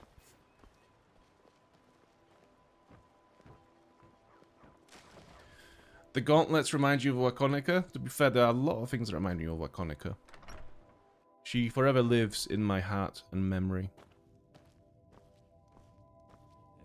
The Riverwood Trader is everything you need in a general store. Did something happen? We did see him arguing with Camilla. So what happened? Yeah, we did have a bit of a break-in. We still have plenty to sell. Robbers were only after one thing. An ornament. Solid gold in the shape of a dragon's claw. I could help you get the claw back. Good. I've got some coin coming in from my last shipment. It's yours if you bring my claw back. Now, if you're going to get those thieves, you should head to Bleak Falls Barrow, northeast of town. Yes. So now you don't have to go, do you? Oh, really? Well, I think your new helper here needs a guide. No, By the 8, fine. But only to the edge of town. Okay, so she's going to guide us to Bleak Falls Barrow, at least for a little bit. But before we go, we do have to sell some stuff to him because we are encumbered like crazy. So what do we have? Apparel. Right. Okay. Talos. Those circlets as well. I'm going to keep those for armor sets because they provide... Actually, do you know what? Apparently, our current gauntlets are better at warmth than these ones. I'm going to sell them. But yeah, when you venture toward in snowy regions of this map, you can actually freeze to death. Or at least take some big penalties to your stamina when you're cold. So it's good to have some items like these for extra warmth. I'm going to sell the Robes of Illusion. And these Imperial Gauntlets as well. Frostbite Venom, I'm going to sell... Yeah, I'm going to sell those, yeah. Potion of True Shot. Bows do 20% more damage for 60 seconds. So if I need to pull off like a very powerful sneak arrow, I can just drink that. So I'm going to keep it for now. Take a look. Why did we exit? Scroll. Oh my god. Oh, a bit of this and a bit of that. Scrolls. Scroll Mayhem, we'll keep that. It doesn't really weight anything, so I think it's best to keep it. Right, let's sell all the wine that we won't need. The food, we'll keep the food. Actually, you know what? I'm going to get rid of the bread. Cabbage, carrots. Going to sell those, I think. Potatoes, I'll keep. Rabbit, yeah. Flour, I'm going to sell those. Sell the wine as well. Ingredients, so I'm going to keep them for now because I'm going to craft some potions with them. Books, okay. I'm going to sell those books for now. And this light armor forging, we've learned the spell, the skill from this, so we can sell it. We'll keep the Book of the Dragonborn for some extra lore about Dragonborns in Skyrim, because we'll need to know that at some point. Miscellaneous, I'm gonna give those to Faendal for now, along with... I'm gonna sell this actually. Yeah, I'm gonna give those basically those crafting items to Faendal. Now, what do you have for us to buy? Apparel. Ooh, adventure backpack with bedroll. Carrying capacity increased by 75 points, increases your stamina by 20 points. That's really good. I'm gonna get that, I think. Fine leather backpack. Okay, so that's 70 points of capacity extra. No buffs. Yeah, I'm gonna get a backpack. Oh, this is increased capacity and lockpicking is easier. Now let's get the top one. Extra stamina, that's what we need. And there were some interesting rings as well. Pickpocket, robes, okay. Minor health, increases your health by 20 points. It's very expensive though, we can't afford it really. Striking, two-handed attacks, no, okay. Yeah, so I think the bag was good. It was a good purchase. Cure disease, let's get one of those just in case. Minor healing, magicka, stamina. I think we are good on those. Alright, cool. Yeah, I think I'm happy with this for now. Let's exit. Do you sell spells? I think I have a few old spell books laying about. If you want more, you'll have to go to the College of Winterhold. Okay. So, here are the spells. Okay. Clairvoyance, we know that. One frostbite. A blast of cold that does 8 points of damage per second to health and stamina. Fury, creatures and people up to level 6 will attack anything nearby for 30 seconds. Increases armor rating by 40 points and negates up to 40 points of spell damage or effect. That's pretty good. Let's get that. Oak Flesh improves the caster's armor rating by 40 points per 60 seconds. That's also pretty good. I haven't got that much gold though. And we have Raised Zombie. Reanimate a weak body to fight for you for 60 seconds. Yeah, okay. Necromancy? Fuck yeah. Alright then. Still Okay. here. I need to trade some things with you. I need to give you all of the items that I don't want to carry myself. Yeah, miscellaneous. No. I want to keep my gold. We can have those. Okay. So that should be good enough. Let's go. Lead on. We have to go through town and across the bridge to get to Bleak Falls Barrow. You can see it from here, though. The mountain just over the buildings. Yes. Those thieves must be mad hiding out there. Those old crypts are filled with nothing but traps, trolls, and who knows what else. Stupid dog. Actually, before we go there, let me just... Yeah, let's do this. Let's... So Hadvar is the Imperial Legion guy that we've met in Helgen, which was destroyed. Suggested that I head to the nearby town of Riverwood, where we are now. His uncle is the blacksmith there and should be able to help me. So let's talk to Alva in Riverwood, which is in this house.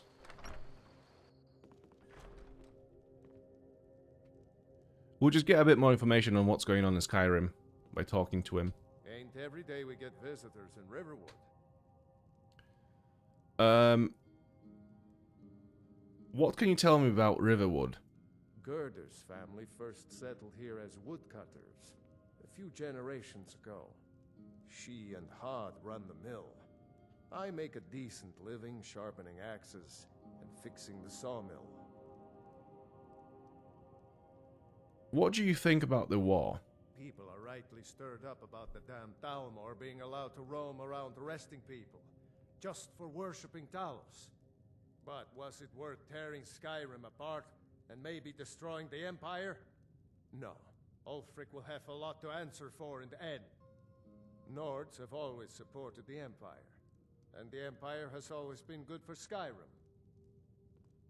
So, basically the Empire was at war with Talma, which are High Elves, for many years, and recently they've come to a truce. But one of the requirements that the Talma have imposed on the Empire was to abandon Talos as a god, and Talos is basically like the Jesus Christ of the Elder Scrolls. He was a man who became such a big hero that he turned into a god.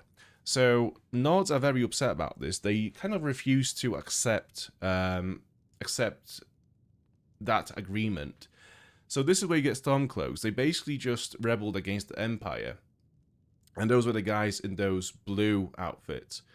And so that's the backstory here. This is what the war is about. So we have Imperial Legion, which is Hadvar is one of them. They kind of wear those Roman-like armor pieces, and the Stormcloaks wear, like I said, the guys in blue. So you know how he just spoke about the woodcutters in this village? If we sided with the Stormcloaks in Helgen, instead of coming here, the blonde guy would have taken us to the woodcutters. That's his family. So either way, you'd end up in Riverwood eventually, and you'd learn about the war and the setting for the game. May the gods watch over your battles, friend. Why are the Talma allowed to arrest people for worshipping Talos? It's from that treaty that ended the Great War, remember? When the Emperor was forced by the Talmor to outlaw Talos worship. We didn't pay much attention to it when I was a boy. Everyone still had their little shrine to Talos. But then, Ulfric and his sons of Skyrim started agitating about it. Sure enough, the Emperor had to crack down, dragging people off in the middle of the night. One of the main causes of this war, if you ask me.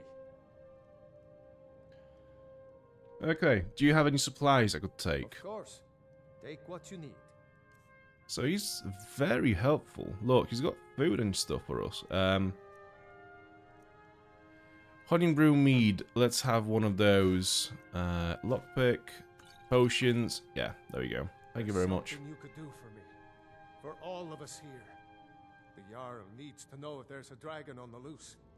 Riverwood is defenseless. We need to get word to Jarl Balgruuf in Whiterun to send whatever soldiers he can. If you'll do that for me, I'll be in your debt. Cool. How do I get to Whiterun from here?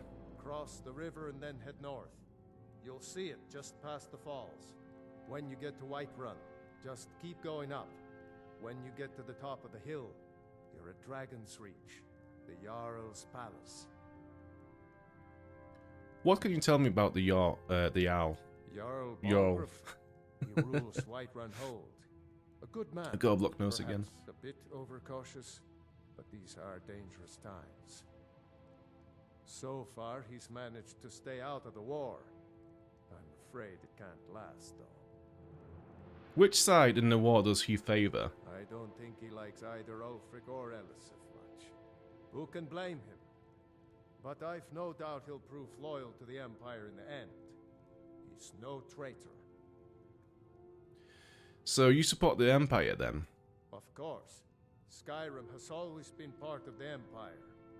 That doesn't mean I support everything the Empire's been doing lately. But Nords have never been fair weather friends. Who's Elisif? Ah, I forget you're new to Skyrim. Jarl Elisif, I should say. Although only because she was married to Jarl Torrig when he was murdered. Ulfric murdered Torrig, you know. Walked right into his palace in Solitude and killed him. Shouted him to death, if you believe the stories. That's what started this whole war. The Empire couldn't ignore that. Once the Jarls start killing each other, we're back to the bad old days. Okay. Well, so that's that. There's some money we could take as well. So, if you align yourself with basically the family that you end up visiting after Helgen, depending on who you side with in Helgen, their house becomes your house essentially. You can do whatever you want in the house. So all these items here, I could just take. So let's take the cabbage. Cabbage. Snowberries and. It's nice to be back in a friendly spot, huh? Yeah, we'll just have that for now. Listen, I'm going to lay up here for a while. You can make your own way to Solitude from here. I'd recommend heading to Whiterun, just down the road from here. From there you can take a carriage to Solitude. My father is Alvor, the Keep an eye out for trouble. It's only a matter of time. So how do I get to Whiterun from here? Just head north, you can't miss it. It's the capital of Whiterun Hold, the biggest and the best of the 9 holds of Skyrim. But don't take my word for it. You really think I should join the Imperial Legion? Of course. I know today wasn't the best introduction to the Legion, but I hope you'll give us another chance. The Legion could really use someone like you, especially now. And if the rebels have themselves a dragon, General Tullius is the only one who can stop them. I'm drained. I've just slept, like a minute ago. General Tullius ordered my execution. Why would I want to help him? I don't blame you for being angry about it. I would be too in your shoes. But it was all a mistake. You weren't supposed to be on that cart with those Stormcloak traders. And the Imperial Legion needs your help. Especially now with that dragon out there somewhere and Ulfric back on the loose. I'll have to think about it. Sure, I understand. It's not easy to go from being executed by the Legion one day to joining up the next. But I think you'll see that the Legion is Skyrim's only hope for real peace right now. I know you'll make the right choice in the end. So that's another great thing about Skyrim. It's like I said at the start, you don't really tie yourself to a class when you play this game. You kind of just develop your own class as you play the game, and you favor different skills. And this fluidity is also...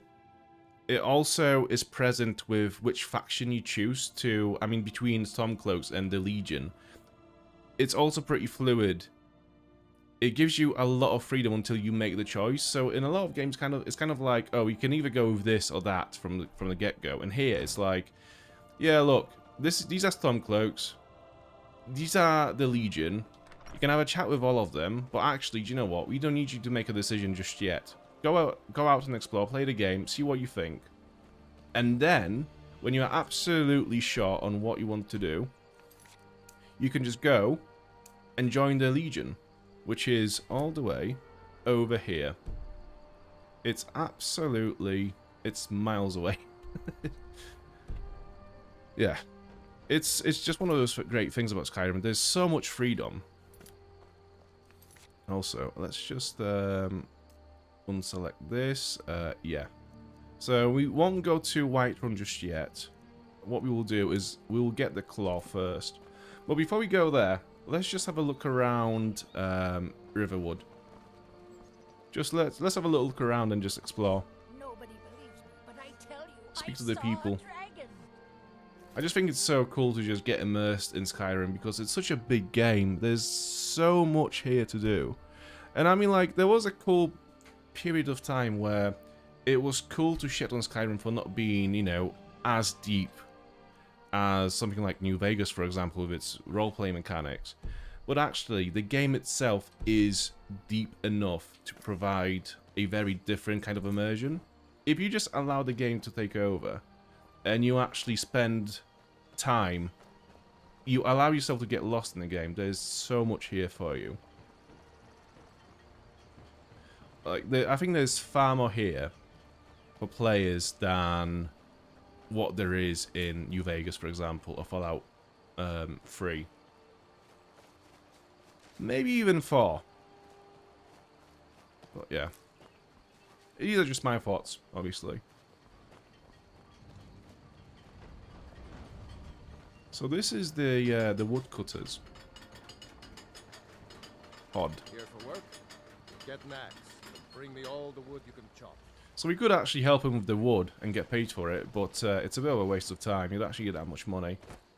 I'm sorry for your loss, by the way. Rayloff was a good guy, to be fair. So the one thing that's supposed to really sway you from choosing Stormcloaks as you play the game is you realise that a lot of racists in this game side with Stormcloaks because there's a whole thing of, you know, Skyrim for the Nords and all this shit. Where actually the issue between the Stormcloaks and the Empire goes way deeper than that.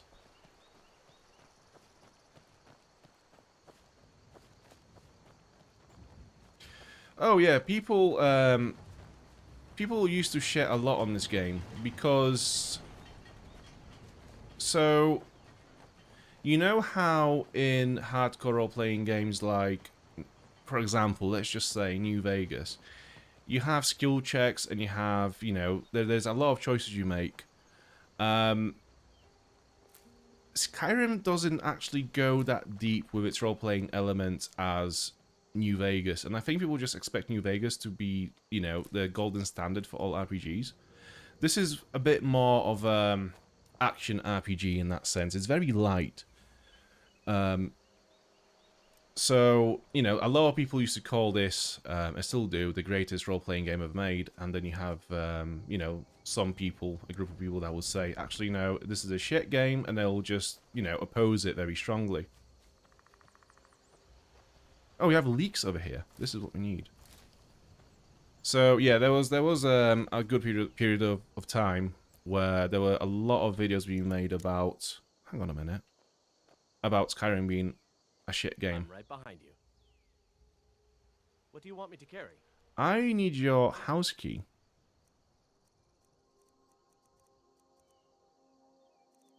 Where is it? There we go.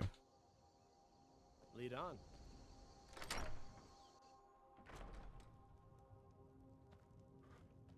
I want to see if I can cook the veg soup. I kind of wish you could just filter the recipes by what it can cook. Oh, what am I missing? Tomatoes. Shit, okay. Troll fat, okay, we'll take that. Do we have any tomatoes here?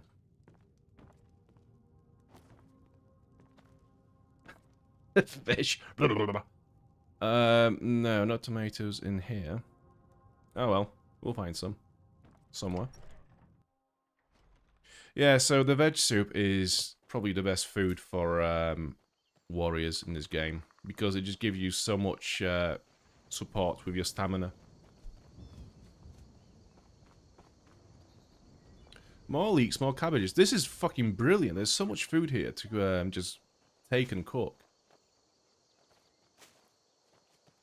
Also, is Camilla still waiting for us? That's what I want to know.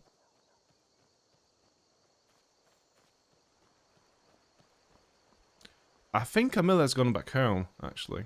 Oh. Yeah, she definitely has gone home. Let's have a look. We took too long. Maybe if we ask her... Yeah, she's back here. Let's ask her to come... You're a strapping young man. Nah. Don't be a stranger. Oh well, we've not missed much. To be fair, she just kind of like walks us to the gate, like over there, and talks to us about where we are going next a little bit, but it's not essential. You're new around here, so I'll go easy on you, but don't get on my bad side. Sure. Little man, look, it's a good boy. Hmm? I'm not going to give you a drink. Till next time. Right, let's go to the inn. Sleeping Giant Inn. Okay, so here's an alchemy table. Let's just make sure that we have eaten one of each our ingredients, so we know what they do. Okay, snowberries. Troll fat. Yeah, let's eat one troll fat. Okay. Are you listening? You can create potions and poisons by combining two or more ingredients that share a common effect. Experiment with different ingredients to learn their effects. So, because we have eaten some ingredients, we already know what they do, so the game automatically comes up with some recipes, but we can just experiment and see what happens. Yep, ale's going bad. So, Restore Magicka, we could create some of those. Resist Frost. Do you know what, actually? Does this actually affect cold weathers as well? Maybe. Okay. Let's craft one of those. Okay. I'm not really interested in poisons. However, I could create them and then sell them, right? But before we do this, actually, should we just create more Restore Magicka potions, just to make sure that we create the good things first? Why can I not add them?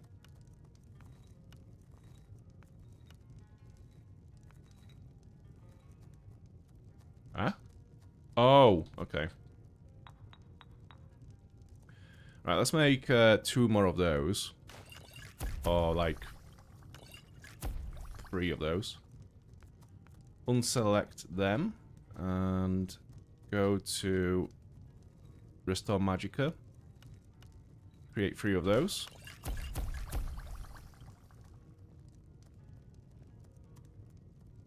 And now we can create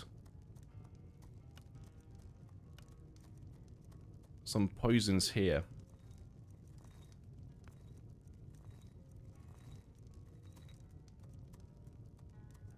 So we know that spider eggs and bone meal both have the same effect.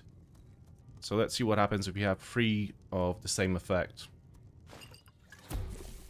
Created the poison of damage magicka region. Okay.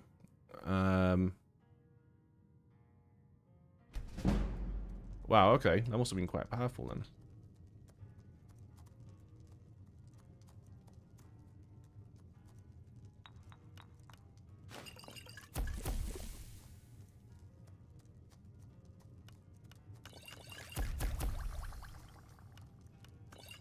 Okay.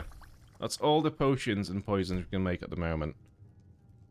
Let's see what we have. What's this massive one that we made? Okay. So it's worth quite a lot, this one. Wow. Decrease the target's magicka regeneration by 80% for 22 seconds. That's quite massive. Conjuration spells last 70% longer for 60 seconds. Okay, so that's a buff. Drain the target's stamina by 10 points. Such a random poison. But, yeah, cool. Right, let's sell some of those back to at the Riverwood Trader. But before we do this, let's speak with these guys working here. Where that visitor been poking around? Heard any rumors lately? They say a dragon attacked Helgen. Sounds like hogwash to me. Any more? Word is Ulfric Stormcloak escaped from the Imperials. War's only going to get worse now. Word is Ulfric Stormcloak escaped from the Imperials. War's only going to get worse. I will rent a room, actually. Sure before we go to Bleak Falls. We'll have a good rest. Need a room? Talk to Delphine.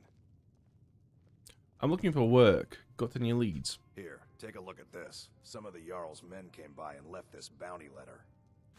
So what's cool is the inns kind of serve the same function as a lot of D&D games, you know, like tabletop D&D games, where a lot of the adventures start from the tavern, because that's where you get the job to go and do a quest. And you know, whenever you want to do some side activity, some little side quest, you come to a tavern, you ask for work, and you'll get something like, you know, go and clear out this cave or kill these bandits. It's there's always something to do. It's really cool in this game how it's just endless content, really. It's so good. There have been whispers. A boy up in Windhelm, name of Aventus Aretino, been trying to contact the Dark Brotherhood. Okay, so we have another little side quest. Have you seen that shrine of Azura? They say the Dark Elves built it after they fled from Morrowind. Sight to see. Another side quest. Any bounty work I can help with? Of course. It's all in this note. We could just basically just keep asking for bounties. Of course. It's all in this note. He's just got endless supply of notes. Missing merchant added. Cool. We got rooms and food. Drink, too. Okay. Cook. Ain't much else to tell. Can I use the alchemy lab? Long as you clean up. You know how to use it, right? Mix a couple of ingredients together. See what happens. A little wheat and blisterwort makes a healing potion, if you didn't know.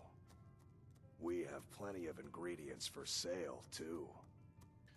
So... let's sate that appetite, So he said wheat and blisterwort. So let's get one of those. And one wheat. And just see what happens when we mix those. Okay. So there isn't anything I want to sell to him at the moment. Actually, do you know what? Let's get rid of the ale for now. Yeah.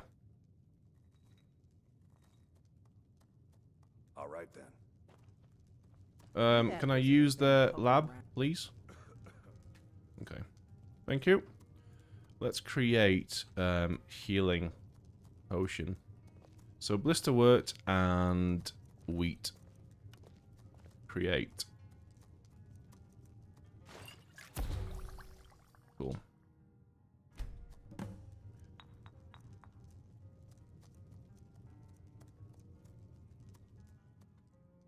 Oh, we could have also added this in. Maybe it would have had a stronger effect. So, okay, let's buy another blisterwort and wheat and see what happens if we chuck in another ingredient and just compare how strong those potions will be. Food for the hungry. One of those and wheat. Mm-hmm.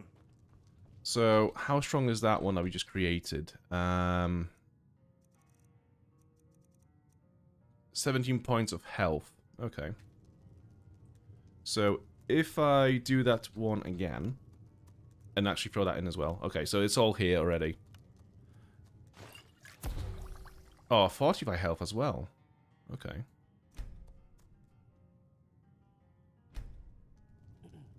Yeah, so like when you create a healing potion in this game, it doesn't mean that you've uncovered the healing potion recipe. It's just one of the many they can unlock. I mean, or, you know, find, figure out.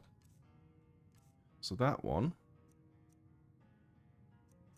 45 health. Health is increased by 13 points for 60 seconds. Restore 17 points of health.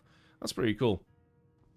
I'm the innkeeper. But the one issue with this whole thing is that you end up with so many poisons and potions that it's actually difficult at that point to just, you know, you just have like 100 of items in your inventory. Rooms and food. Doing very similar things. Drink for the thirsty, food for the hungry. So I want to get some tomatoes. Yeah, get 2 of those. Until next time. Can we cook? No. So we do have a room in this inn. Before you go to sleep, I'm going to go back to Paindel's house and cook some soup. So when you sleep in an inn or your owned bed, if you own a house, oh, there's an egg. You do, and we are chilly now. Actually, do you know what? Let's try to use our potion of resist frost. Yeah, drink that. Resist 10% frost damage for 60 seconds. So it's damage, not weather. Okay. So we can sell those. Yeah, when you sleep in owned bed or rented bed, you do get a buff for 8 hours after you wake up. I think you learn skills faster that way.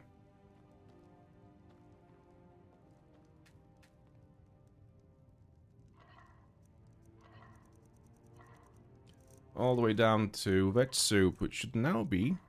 There we go. Yes. Yes. Good. And let's make another potato soup as well. Maybe, like, 3 of those, just to make sure we have plenty of food. What's our inventory like? Yeah, we're good. Okay. So what we'll do now is we'll go to sleep in the tavern, just to make sure we are well rested for our travel to Bleak Falls Barrow.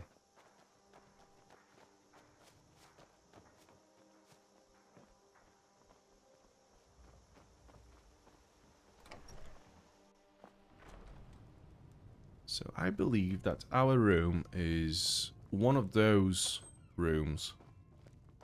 No, this is owned, so it must be the other one. Can you move? Yeah, this is the one. Right. So, quick save. Let's sleep for 12 hours. So we wake up about 7:30, 8 a.m.-ish.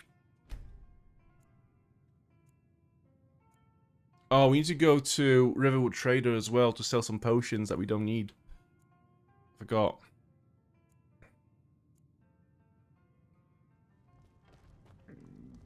I am peckish now as well. Fuck. I'm gonna have to wait for like an hour for Riverwood to open, I think. Which is going to cost me 1 hour of my buff. Oh no, it's open. Right, let's see if it's actually active. Well rested. All skills improve 10% faster. That's cool. Right. Don't let some may call this junk. Let's sell some stuff to you.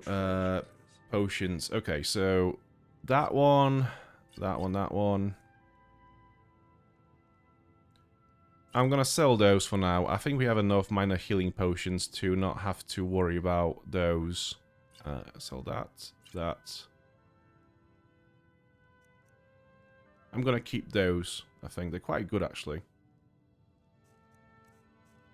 And I think that's pretty much it. I would love to have... Oh, we've not learned those spells either. I would love to have somewhere to store my items. Maybe I could do it at Faendal's house? Do you know what? Yeah, let's do that. I'm going to store my stuff at Faendal's house in his chest before you go.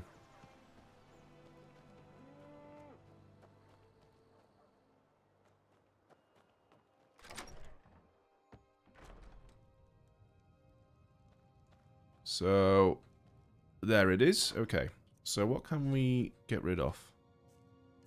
We won't need a fishing rod or a pickaxe, really.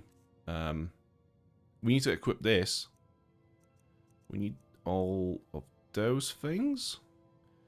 I'm not gonna really have that. Put that back on. Potions, yeah, all good. Scrolls, food. So ideally, I'm gonna only take with me the things that I've cooked already. So, yeah, we have a lot of food. This is gonna last us, definitely. And then all the ingredients we can store in here for now, because we won't be crafting anything where we are going currently.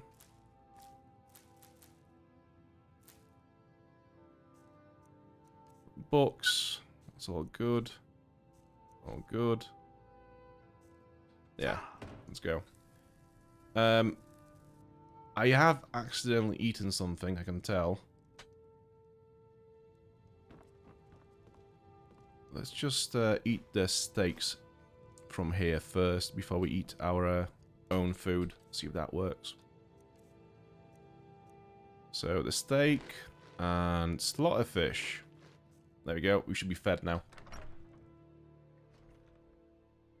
Right. The books learn the spells. Missing merchant. Okay, let's read that. By order of Ulfric Stormcloak, to all be able-bodied men and women of Skyrim, a merchant by the name of Gunther Frostfoot has gone missing. He was last seen in the area near Traitor's Post. Any assistance in this matter would be appreciated. Okay, so that's a side quest. And bounty for crow stuff. Rumour has it that Force 1 raiding parties have been pushing further and further east along the Gerol Mountains. The arrival of Legate Fassendil has prevented further incursions, but they failed to apprehend the leader. While Crow's Tooth has been separated from her forces, she is believed to have fled with considerable spoils. In an effort to put an end to this threat, anyone killing Crow's Tooth may claim has stolen loot. Mercenaries like the infamous sellsword, whatever, have been seen heading into the mountains beyond Darklight Tower. While they could be after the treasure, it is feared Crow's Tooth is gathering these forces for a renewed assault. We ask any capable warriors for the aid in dealing with this potential threat. So this seems like a bigger quest. I wonder if this is one of the Anniversary Edition quests. And then we have just like a normal bounty. Go kill bandits at a keep. So that's pretty box standard. Okay. So I think we are finally ready to go. Why have I got arrows? I don't want any arrows. Can I... Okay. I just have one arrow. Okay, that's cool. Am I cold? Currently? No. Cool. Let's actually make a proper save in this game. There we go. Okay, so we are finally off on our first proper adventure. I'm actually surprised how long it took us to get to this point. I thought we'd be able to do a lot more during the stream, other than Bleak Falls Barrow, but it seems like, well, we still have like 2 hours left, so we'll see. But yeah, it's quite a fair bit of time that we've spent in Riverwood.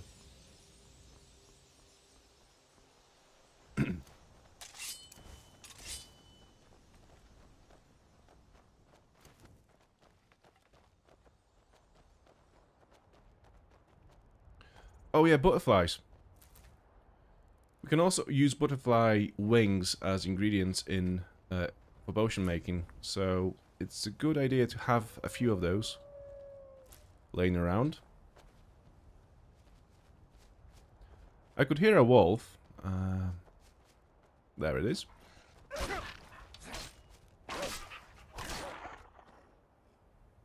Slaughtered. And we have a wolf pelt. To be fair, I should have taken... You know the items that I gave to Faendal earlier on, like all the iron and stuff? We should have taken it from him and put that in the chest as well. Just so he has more space for equipment. Oh, we still haven't equipped the bag. I'm an idiot. Where is it? There we go. We have a bag. The air is chilly here. Am I actually cold now? Not yet. So as a Nord, we do have a little bit of resistance to chilly weather. So I think if we were playing as an Imperial or whatever else, we probably would have been cold by now. Okay, so we can see some trouble this way. Ideally, Faendal will be sniping them by now, but not quite there yet.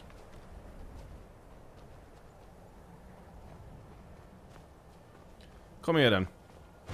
Let me warm you up.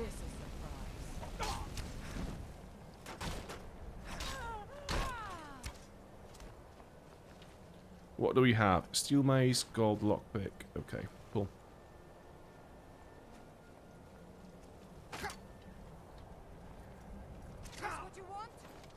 How do I use my shouts, actually? Or my powers? Let me have a look at the settings. Gameplay, is it in here? No.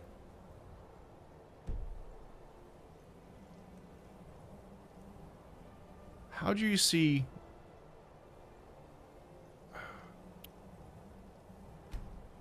It must be here, right? The key bindings. No, okay.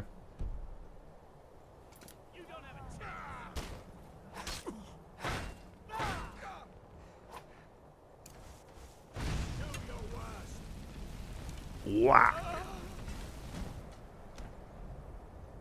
Roast turkey. Banded iron shield. So this is better than Akron shield, I think. We'll take it. Yeah, okay. And we will leave this one. So that's 22. That's 24. Yeah, let's leave that one. And equip that one. Favorite. And we'll put that to number 2. There we go. Some gold. Silver necklace. Yep. More gold.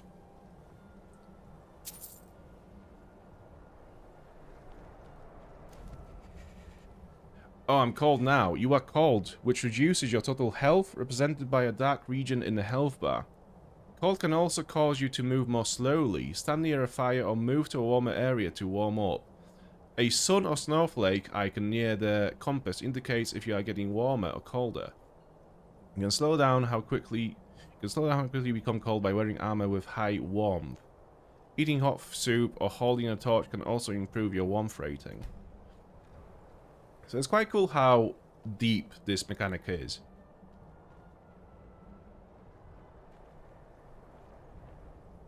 So is this the time for me to put my boots on? Is that going to be enough?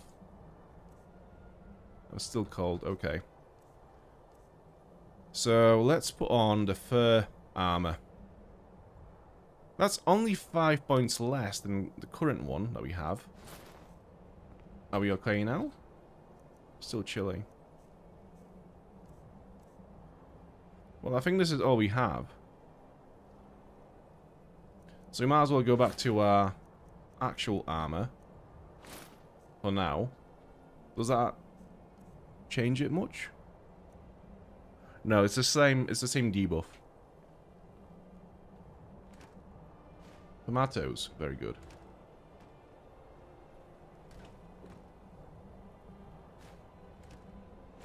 cabbages. I don't want the lantern. There you go. Chest. Gold. Healing. Cool. Right, let's try something. Let's equip the warm armor again.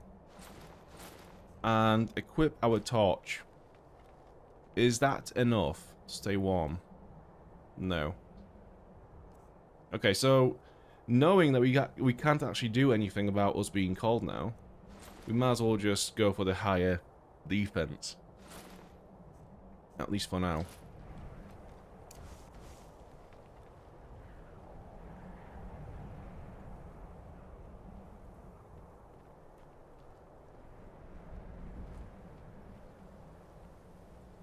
Okay. Well, that's first group of bandits killed. That's something.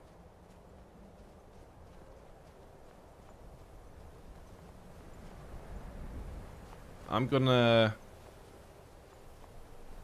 gonna say I'm gonna neck a potion, but it's not really worth it at the moment.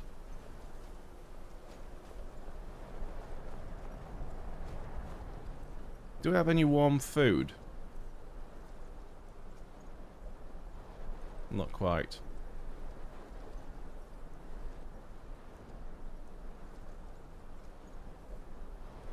Okay.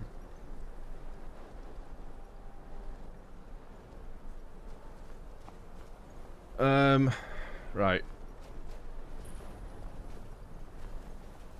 Let's have... Actually, you know what? Let's have a soup. Let's have a veg soup. There we go. We are well fed, and I think we get a bonus to the stamina. Well, we do, because we read it in the description of the food, so we know that we do. Which will be handy because there are a lot of enemies around here.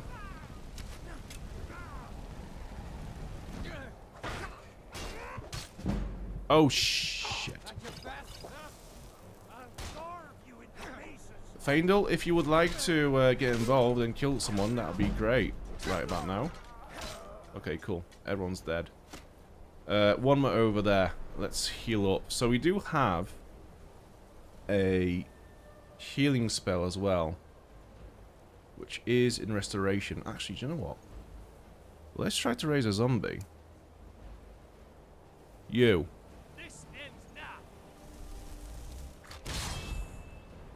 Oh, yeah. Oh, yeah, this is fucking cool. You go, my friend. You go punch him in the face. Yeah, pick up the weapon and go. Go kill your sister in arms.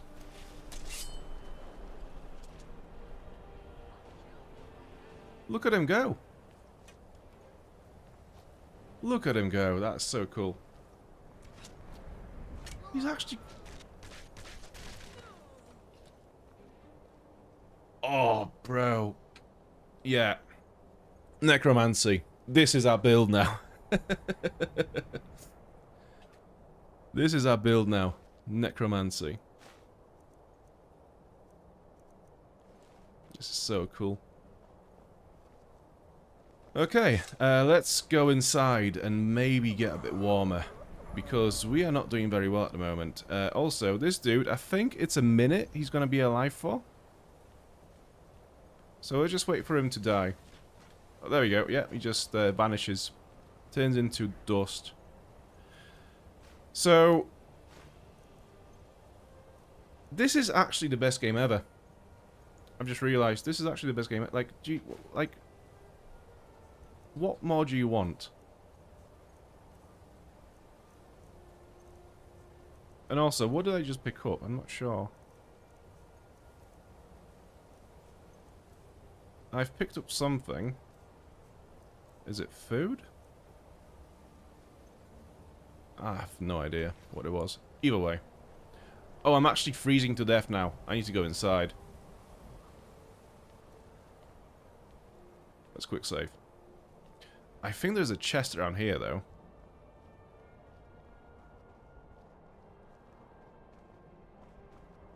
If not, then it's fine, but, yeah, there are a lot of, like, hidden chests around Skyrim. So, you know, a lot of the time you'll be playing this game for, I don't know, 100th time, and you'll realize that actually, you know, you found something new that you didn't know was there. It's one of those games. So I'm here freezing to death, and Faendal's just there like, yeah, no, I'm chilling, bro. It's cool. It's cool. I don't even know what's the issue here. What are you crying about? Man up. Okay. Are we gonna get warmer now? The air is warm in here. That's good. Okay. So we can see some enemies over there. Let's quick save.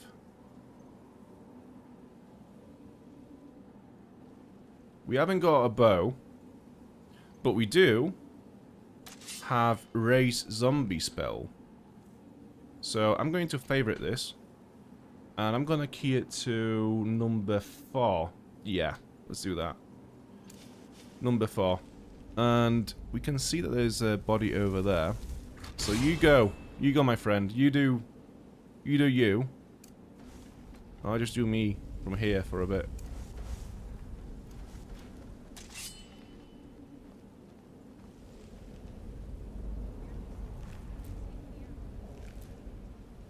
I mean, if you'd like to move in and do some damage on your brethren, that'd be great. You're just gonna stand there? Okay.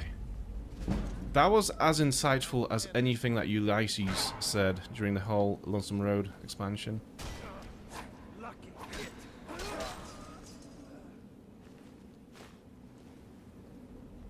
Go. Go. Go. Pursue her. Kill her. Put an end to her. Now. I command you. Oh, you stupid ghoul. Whack! Oh, you are so cooked. Quite literally. Sick. So much cool loot. Right, let's just stand here for a sec and warm up, shall we? So, there is some loot around here. There's a chest. Let's go through that one.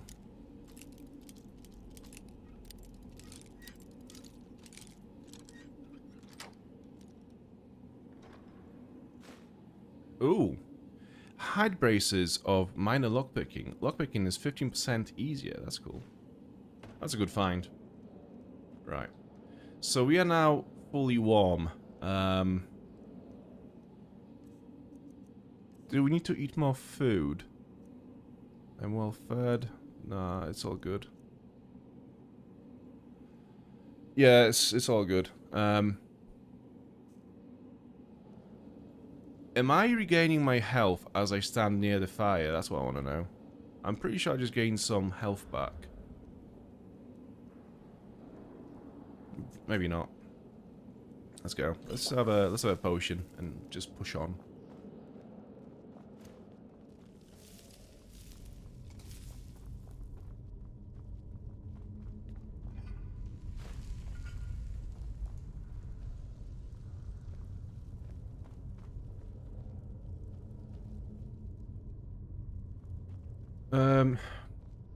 Actually, before we go down, I have leveled up.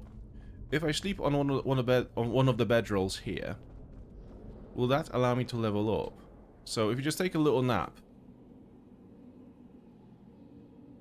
yeah, see what happens. Yeah, sick. Okay, so we want more stamina and maybe more damage. Oh, do we? No, actually, do you know what? Heavy armor. Increases armor rating for heavy armor by 20%. Yeah, let's reduce some of the damage that we are taking. There we go.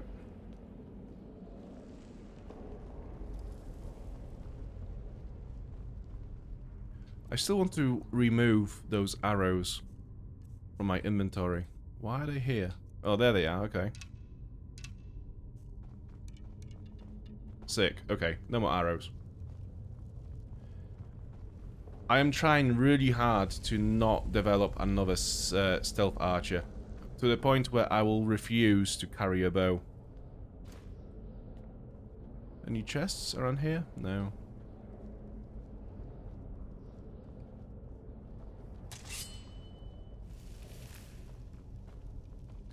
So I'm also going to collect all the skeever tails because that will allow me to create more potions when I'm back in the tavern. And with that, we should be able to level up our alchemy, obviously, as well. So it's a win-win. Because we get to sell the potions and we get to keep the level. Oh, this dude. Look at this idiot. Oh, wow.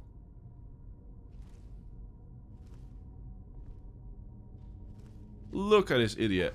Look at him.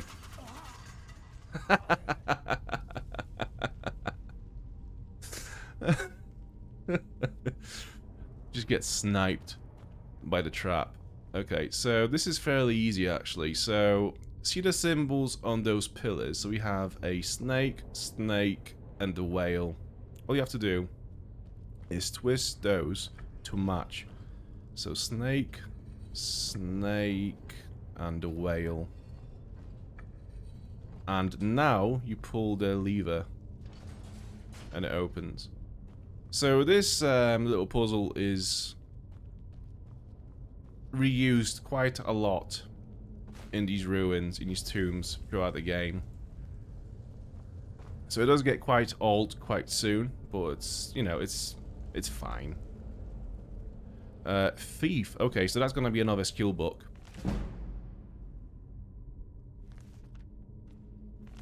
Take it. Oh.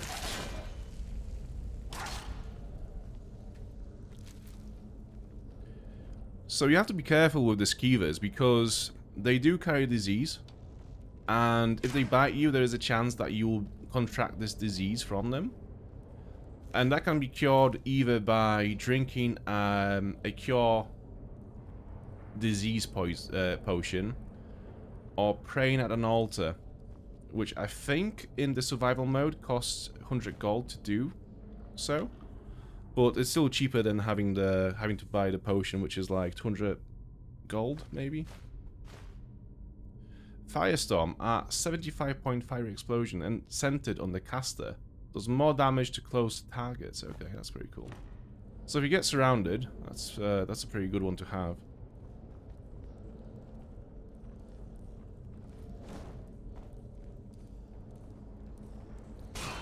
I also think that the potential of you contracting disease is increased in survival mode as well. Which is cool. I do like how many different mechanics and numbers within the game are affected by the survival mode. It's not just thrown into the game, kind of like the survival mode in Fallout New Vegas, where it's just like every now and then you have to eat or drink to keep the game happy. Like in here, it's actually an integral part of the game. So I think it's way better implemented here than it is in New Vegas.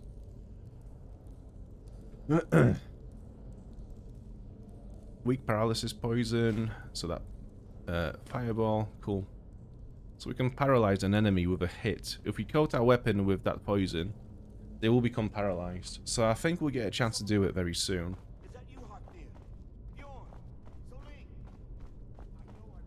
Skellington, thank you for your gold. This is actually pretty cool as well in this game. So you see there's a chest. You might not see it, but that's a chest over there.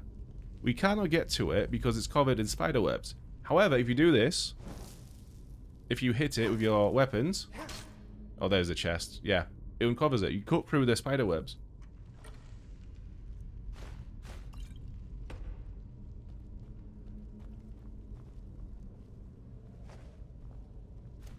Okay. We need to get the light spell as soon as, because our torches... I don't like being dependent on the torches for light in this game.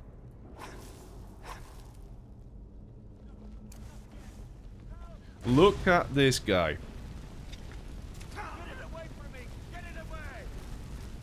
Oh my god, I'm gonna die. Move back.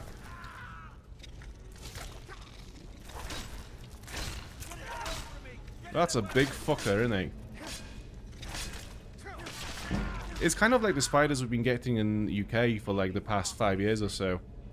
They're about the same size.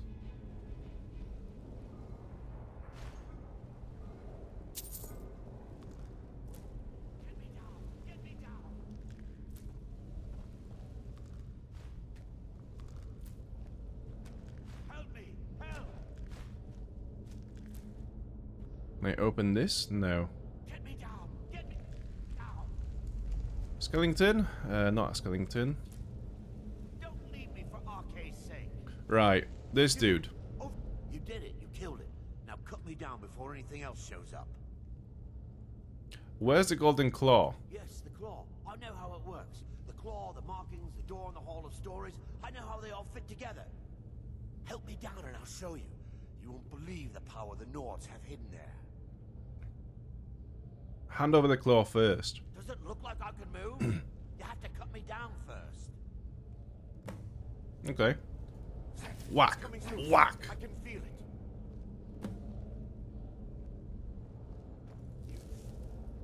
And he runs away. It's fine. Right, let's have a look through here. What can we find? Also, so the torches have a timer on them, so I think they die after like, is it 3 minutes maybe? I'm not sure entirely. But like, let's say you get to, I don't know, 2 minutes 59 seconds. If you put it away and then you bring it back out again, it restores the timer. So you just have to remember to put it away every now and then just so it doesn't die. So you can actually just have one torch through the game and just use that. But yeah, it's good to have a few of them on you just in case you forget. And yeah, but it should be like a second nature to just do this every now and then. Just like put it away and then bring it back out again. So we are getting to the tomby bit of the tomb, where there are actual dead bodies here. The draugr. We can loot them, but some of them actually come to life, like this dude over there, which we have to fight.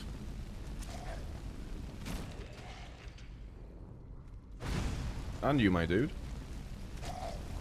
I wonder if my raise zombie spell works on them as well. Gonna have to try it. Okay, so raise zombie is keyed to number 4. Let's see. Not enough magicka. Let's wait. Gonna loot you first.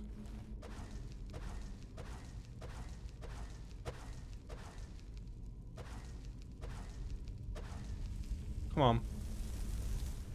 Whack. Okay, it works. That's good to know.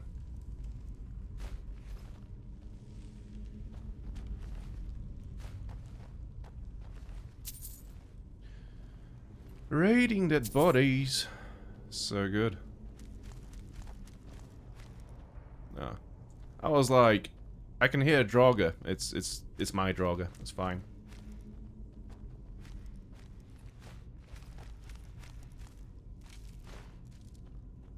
Sometimes those guys actually have some very cool items on them. Look, so Arthur has died. He's got the golden claw. Take it. He's got his journal. Okay, what does the journal say?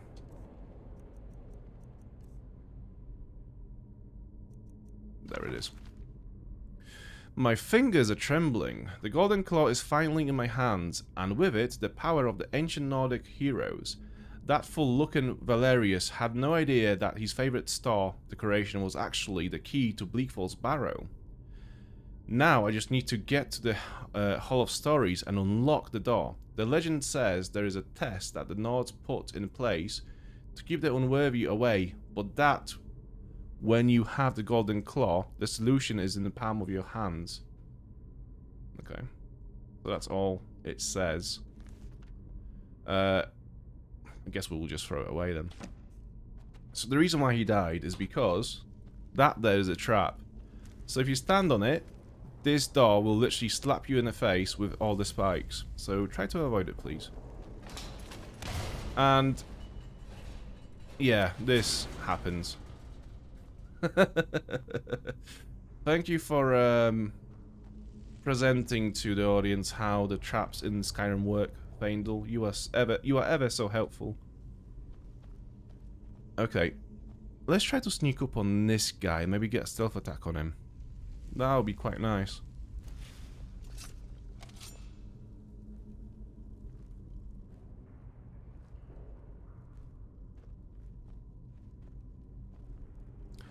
Whack!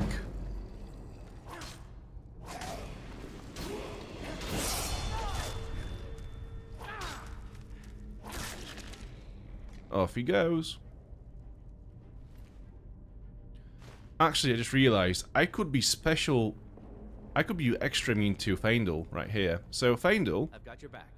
If you come here and All right, what is it? listen to me.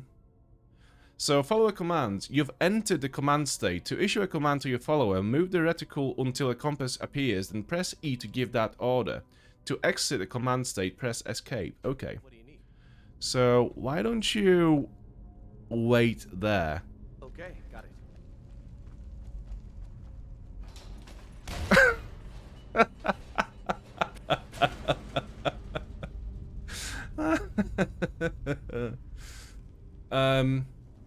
Can the companions die permanently?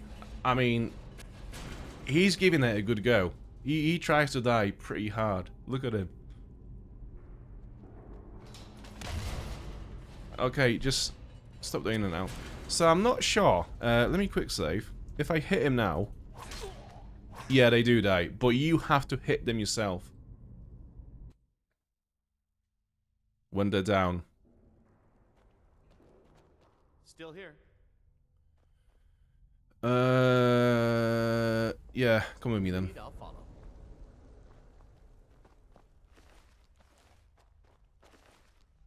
Oh, this is more powerful than my sword. Weight 14.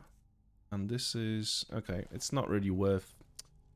I mean, 4 points of damage, that's a massive boost. So I think it might actually be worth it. Yeah, I'm gonna take it. And,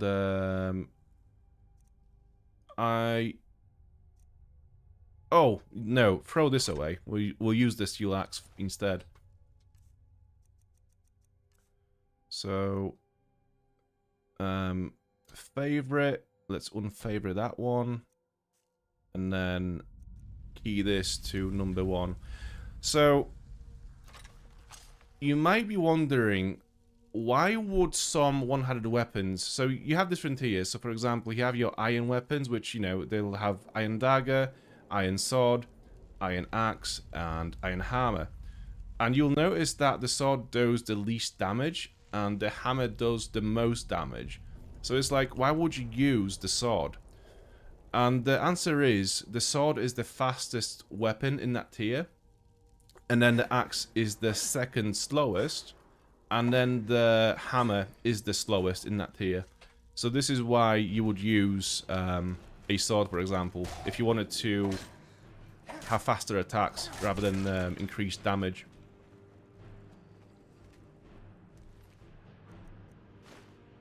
Weak frenzy poison. Creatures and people to level 5. Okay, cool. We can sell it. It's some good money for that.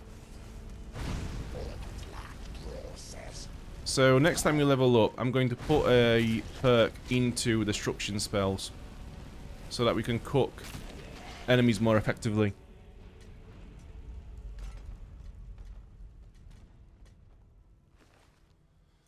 Okay.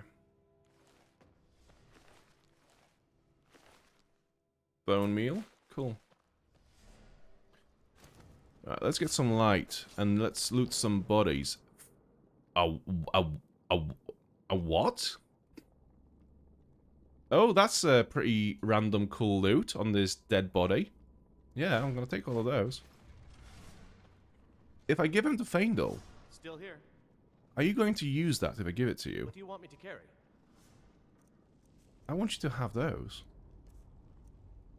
All of those. Let's get going then. No, he's still got his steel arrows equipped.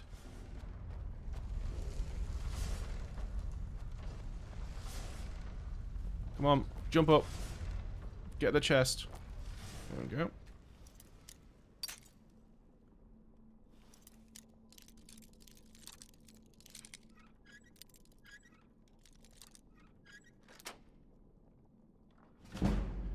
So the lockpicking skill tree in this game is pretty much pointless because you can lockpick any lock regardless of your skill level.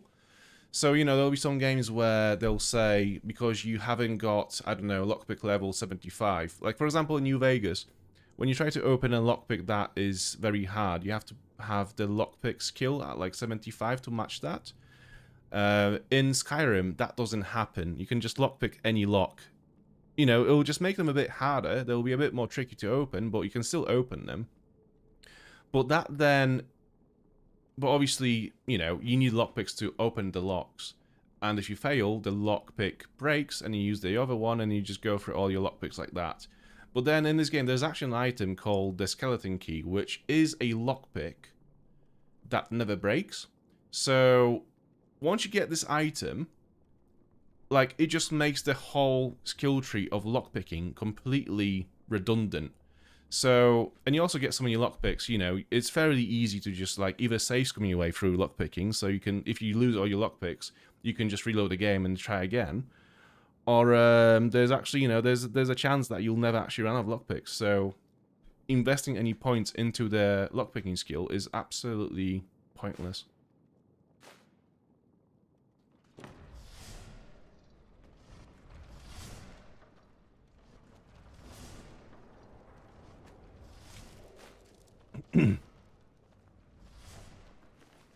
I'm having so much fun playing this game, I have to say. It's so good to be playing Skyrim. It's just such a fun game. It's such a good game. It's easy to pick up, easy to understand, and easy to have fun in, you know? Oh, for fuck's sake. I pressed the wrong button. How do you sprint again? Is it control? No, that's crouch, isn't it? Is it... Okay. No. It's alt. Okay.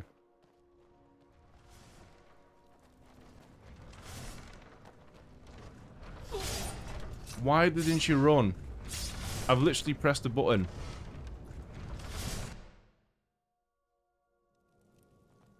Try again. Okay, so you have to be running and then press the button. Okay. Like this. Right. It makes the timing a little bit more difficult.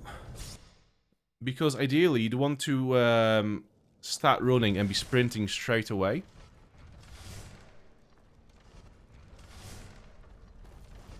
I fucked it up. Yeah, okay. Right, let's heal a little bit. Maybe if I have full health, I'll be able to tank some of the damage and still make it through on the other side. Also, let's not waste our potions. Let's just equip healing.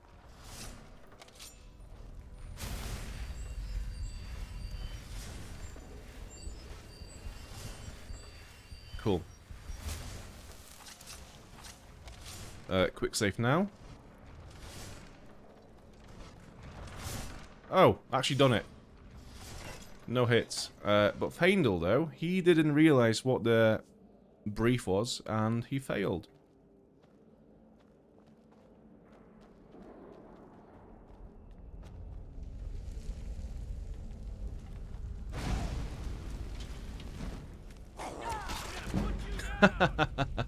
Whack!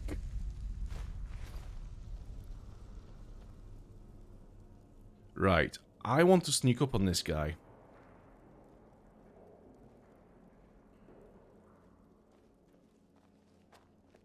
Okay, impossible. Instead, there you go. We'll just explode you with some oil canisters, whatever they're called.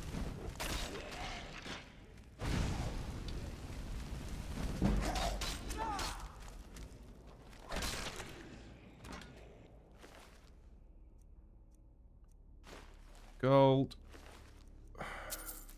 Bone meal. Yep.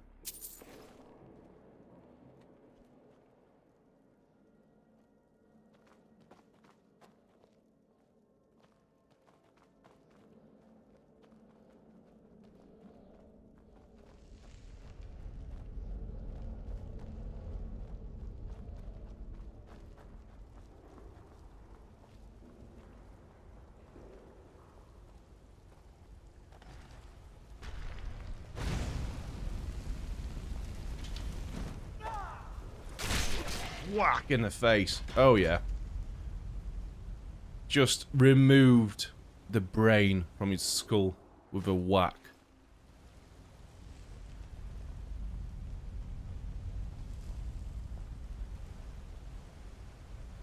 I remember when this game came out, Bethesda made a massive deal out of like the rivers within caves and dungeons.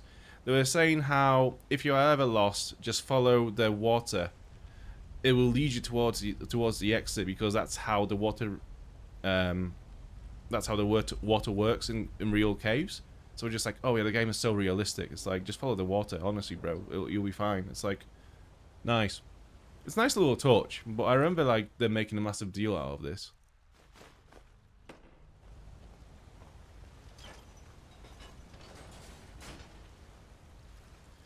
You know, it was one of those like very cringy gameplay moments where, you know, before a studio releases a game, they'll attend like some kind of a, you know, game show or whatever, and they'll play for a bit of the game, and they'll comment over it as they play it, and trying to pitch all the mechanics in the best way.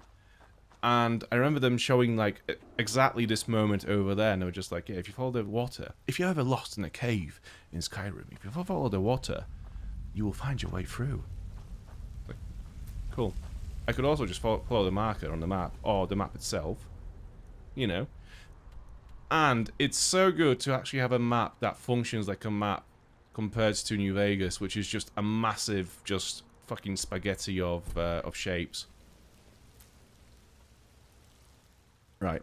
So I think we've got some new ingredients that we've never eaten before. So let's see. Glowing mushroom. Resist shock. Okay. Butterfly wing. Restore health. Okay, and we know what that does. We haven't got our pickaxe. Well, we have this one over here, so I'm gonna use it. Yeah, let's do it.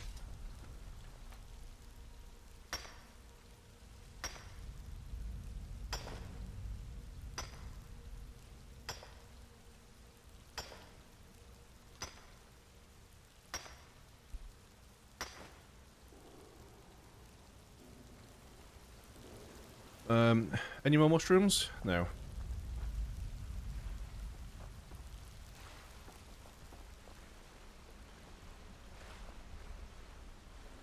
Actually, there was a skeleton next to the iron vein. Let's see if we can loot him for any... No, he's empty. I like the glowing mushrooms in this game. They glow. You can tell them because they glow. So realistic. Fireball scroll. Let's take it.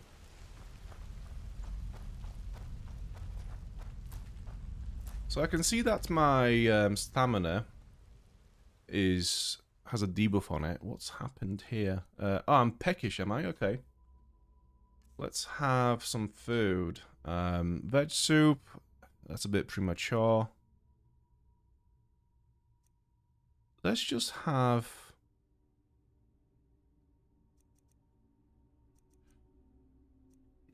Let's have a rabbit. There you go.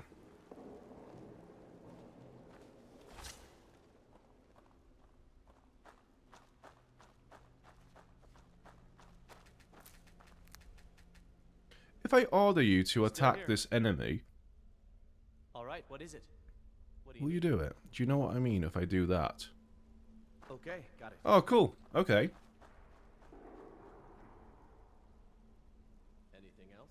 Oh, and if I back out, you just kind of forget what I told you, even though the enemy was literally in front of your face. Alright, that's a bit stupid.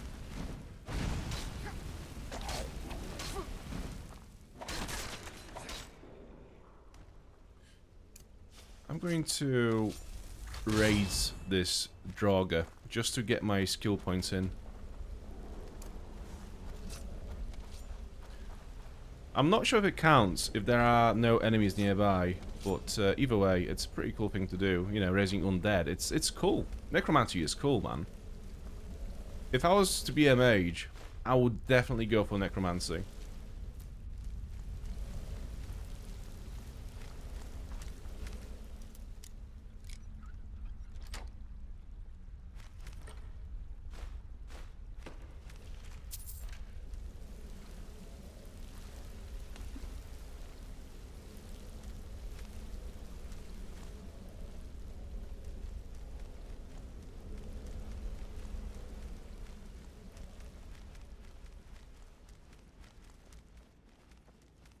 Mushrooms. So many mushrooms, man. Pick them, please. Alright, whatever. We have enough, I would say. Let's quick save.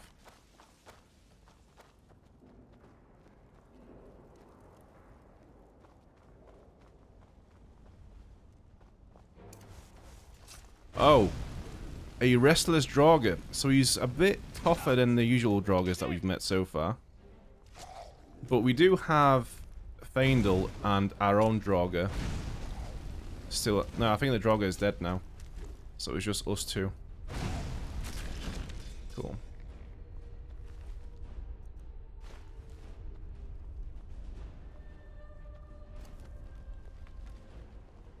I'm going to loot that draugr. Where is it gone? Whatever. Maybe he's just stuck on something, so I'm gonna leave it there. I don't really mind. Okay. Nice.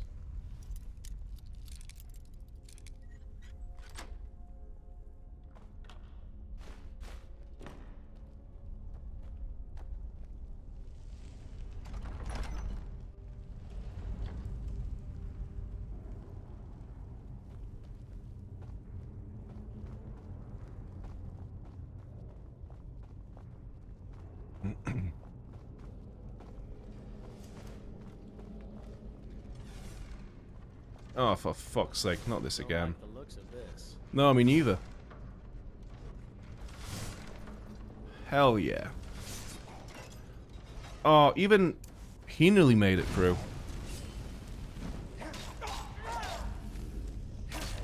Okay, let's raise it very quickly. Go. Go fight.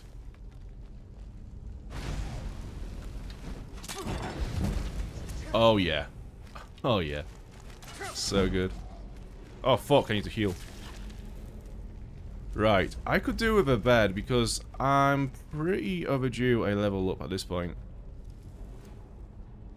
I think the skill points still count towards the next level, even though I've not leveled up yet, but I'm not 100% sure. I think they do.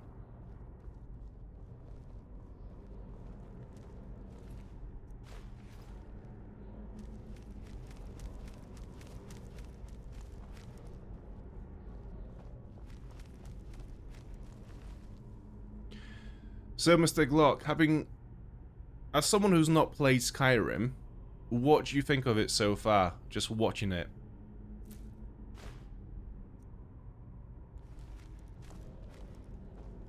Because if I was you, I would be itching to play it right now. Huh? It's honestly so fun. It's so good. It's such a good game.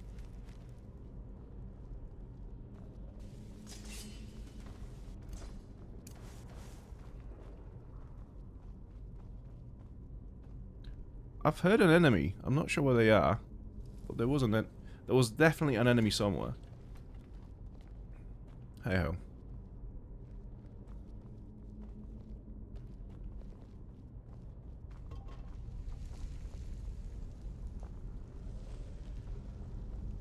I feel like I've missed something in that room. Oh, it's just okay. The draugr that I've raised has died. Fine. This is absolutely fun, yeah. And you know, like, if you were to give this a go, I would advise you to just pick a different character build, and you will still have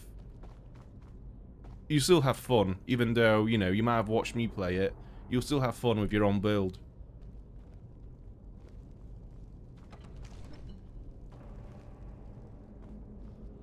So this is cool. The murals.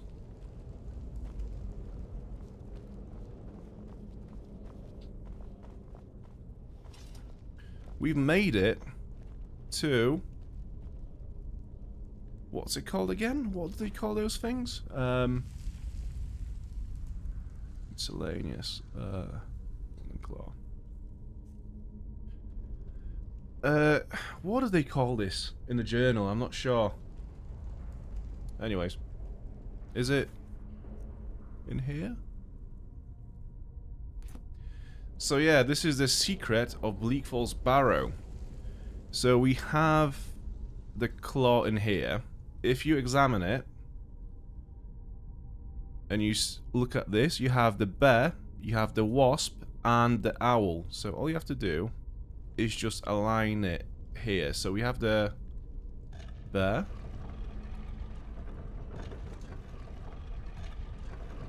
Here, the wasp, and there should be an owl here. And then you put the claw in here, and that opens the door. If you got this wrong, I think a trap triggers, but I'm not sure. I've never gotten it wrong. It's just such a simple puzzle. But either way, yeah, that's how you do it. And then you get the claw back. Still, so I think you can actually collect all of them, and I'm not sure if there's like a display for it somewhere in some home they can build. But yeah, you get to keep it. Although I think this one we give back to Valerius in Riverwood, so we don't keep that one. But we can steal it back from him because he will once again display it in his shop, so we can just steal it.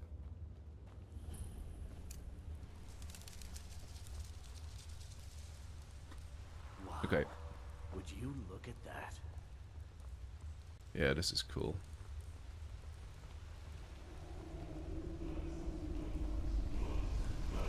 Oh, bro, this takes me back to my youth. Also, one sec, I've put the music too quiet. It's not the same. This.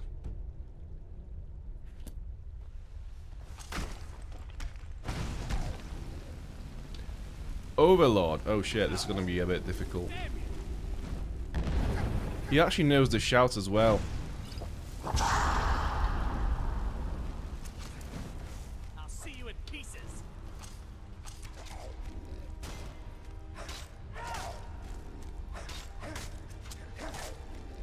Whack!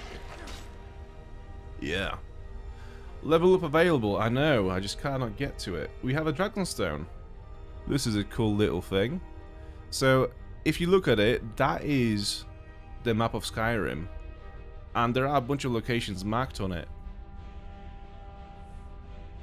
And there's something written at the back of it we cannot read, because we don't know the dragon language. But yeah, this is what it is. Cool. And obviously, we have to take this. Gold. Ancient Nor War Axe of Cold. So, it does the damage, and it also does another damage of 5 points of frost damage to health and stamina. So this is one of the enchanted weapons that you can get in this game. So we'll take it, and we will make sure to equip it, because this is now the most powerful weapon we've found in this game so far.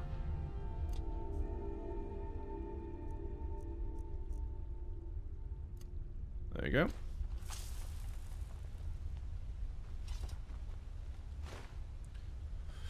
And we have a massive chest. So, some arrows, amber, yes, gold, gauntlets, amulet of Standard. Block does, block 10% more damage with your shield. That's pretty good. I am wearing an amulet though, aren't I? Necklace, yeah, of minor wielding, so we cannot have another necklace on.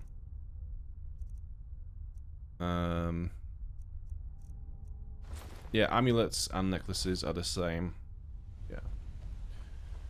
I think there was another chest around here somewhere. Maybe at the back of this shrine? Yeah, there it is. Right, how do I get to it again? There we go.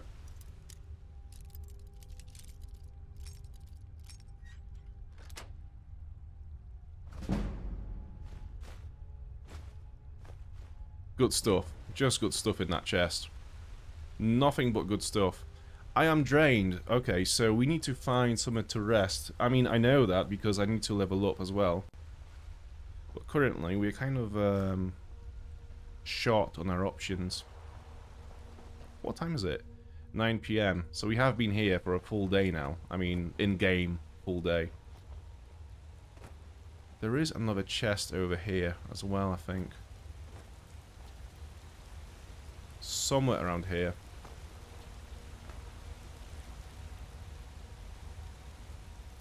Maybe not.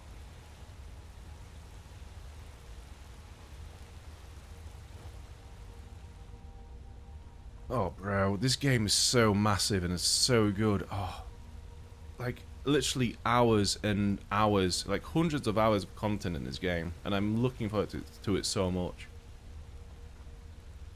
So good.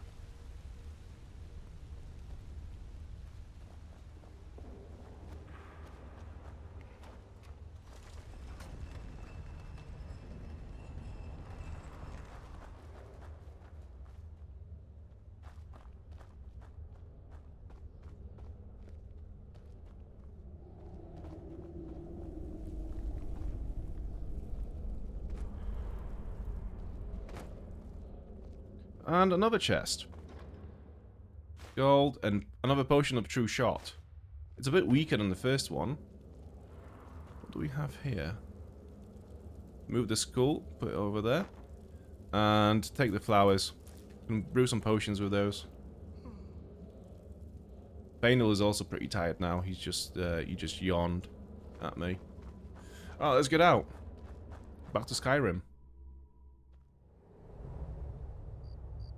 Here we are.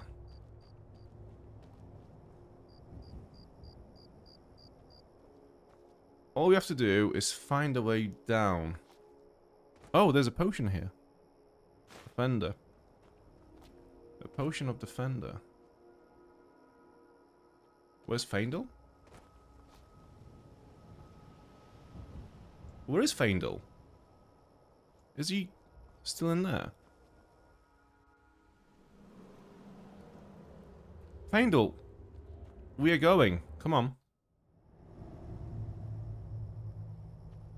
I'm guessing he'll just re-emerge, but just in case, I'm going to save the game here because he does have a few of my items that I don't want to lose. So just in case he doesn't follow. Oh, there! How the fuck did you get over there? Crazy man. Right, I think we can mine something around here. There's there are some veins around here. Where exactly? Oh, there it is. It's corundum. Yeah, we need that for to upgrade our armor.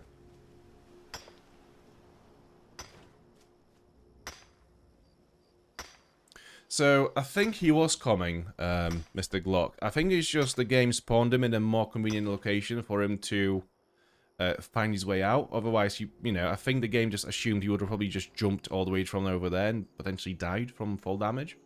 So I'm guessing that's what the game tried to avoid.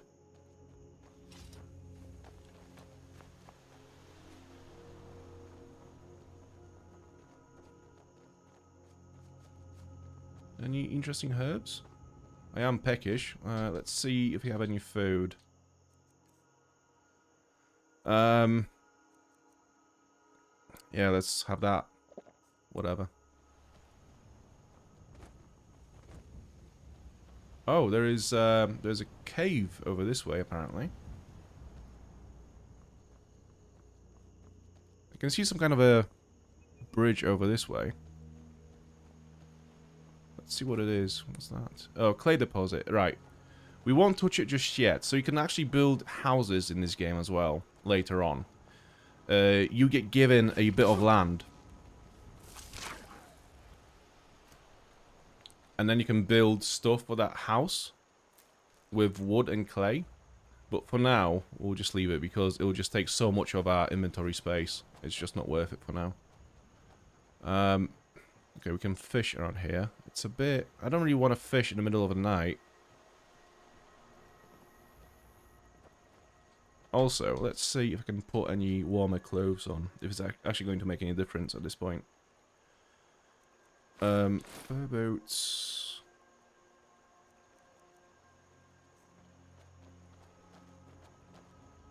No, I'm still cold.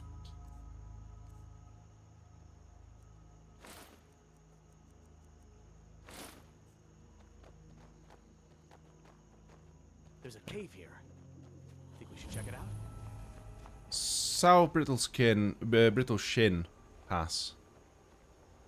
To be fair, we should be heading back to Riverwood, really.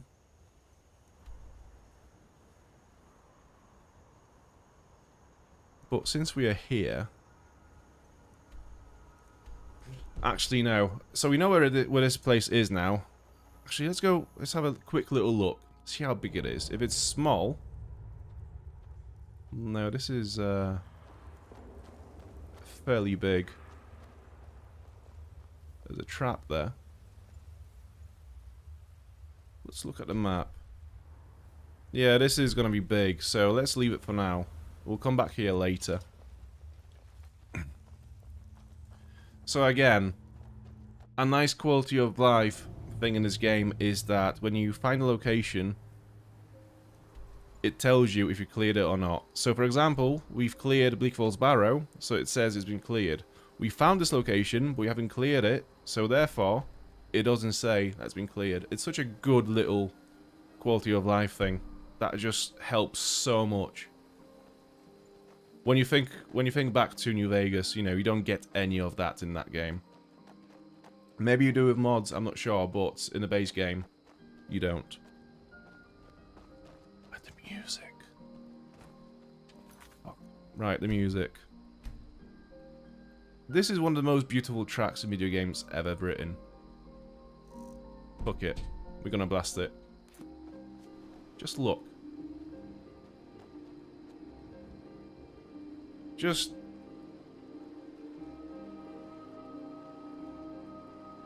take this in and listen to music.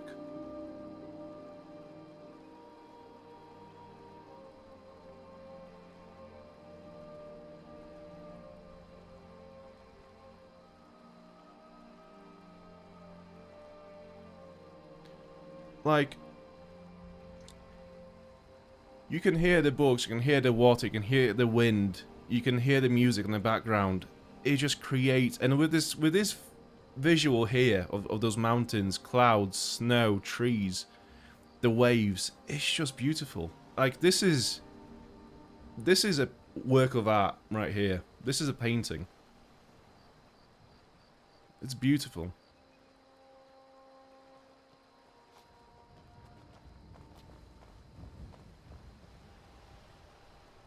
But yeah, because I know it's gonna be a bit too loud, we'll just put it there.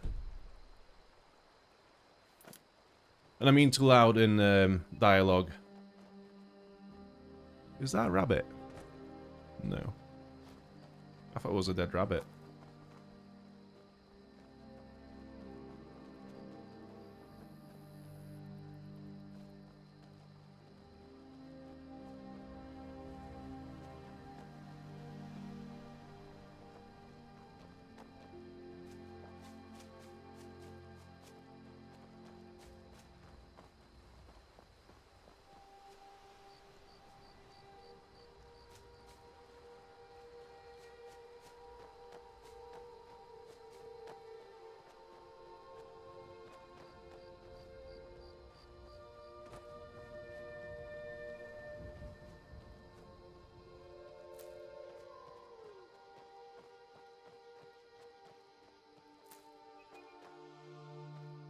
This atmosphere is fucking brilliant. It's so good.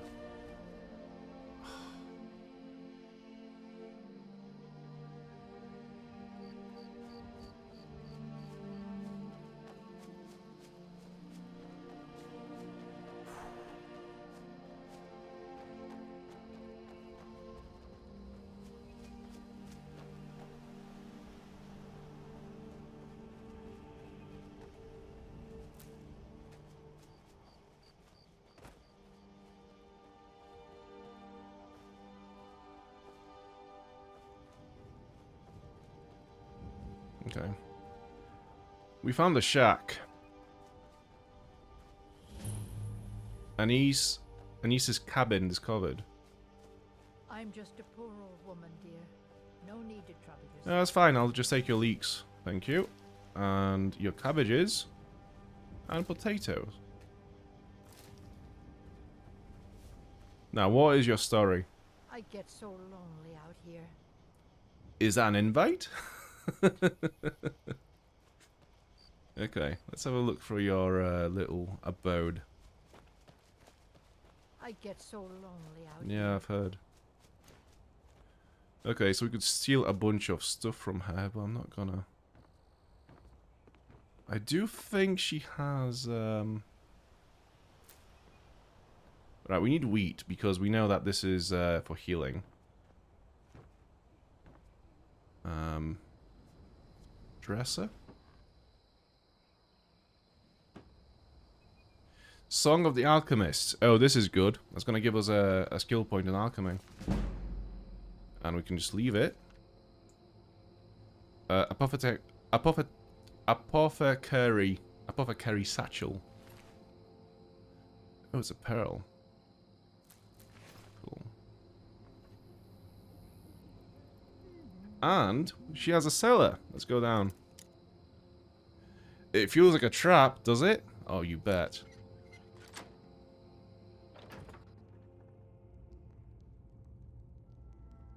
She's a witch. Arcane enchanter.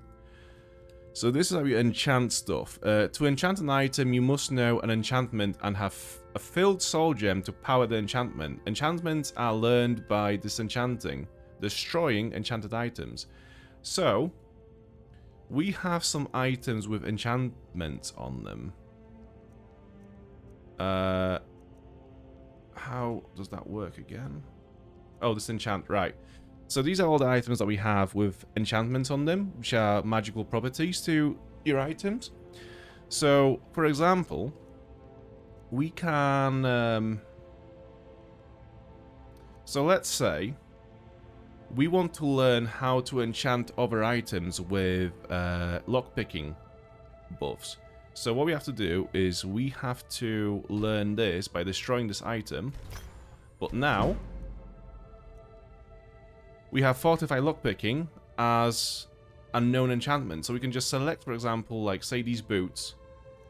Apply that to it. If we have a soul gem, which we haven't got at the moment. And then we just create a new enchanted item. It's a pretty cool mechanic. It's a cool system.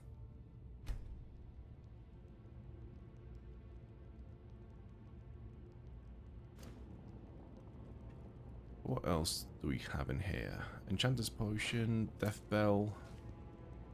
Oh. Anish's letter. Let's have a little read. Helgi dear, why do you hesitate? You can feel the power coursing in your blood. You have only to reach out and grasp it. Renounce the boy of yours and come. Come live with me in the forest. My sister will be here soon. Together, we can form a proper coven, and your training will truly begin. So she's a witch. Anything else in here? Weak poison. What's that? Yeah, we can take it. There's nobody here to find us stealing anyway, so we can just take stuff. Really.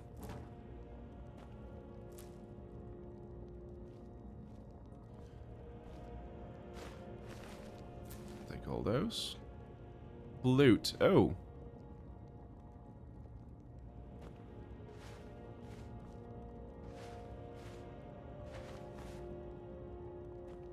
Right.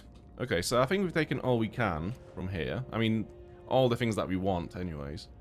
What we can do, though, is use the alchemy lab to create some potions.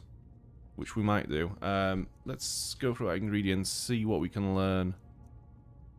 Death Bell, let's eat that.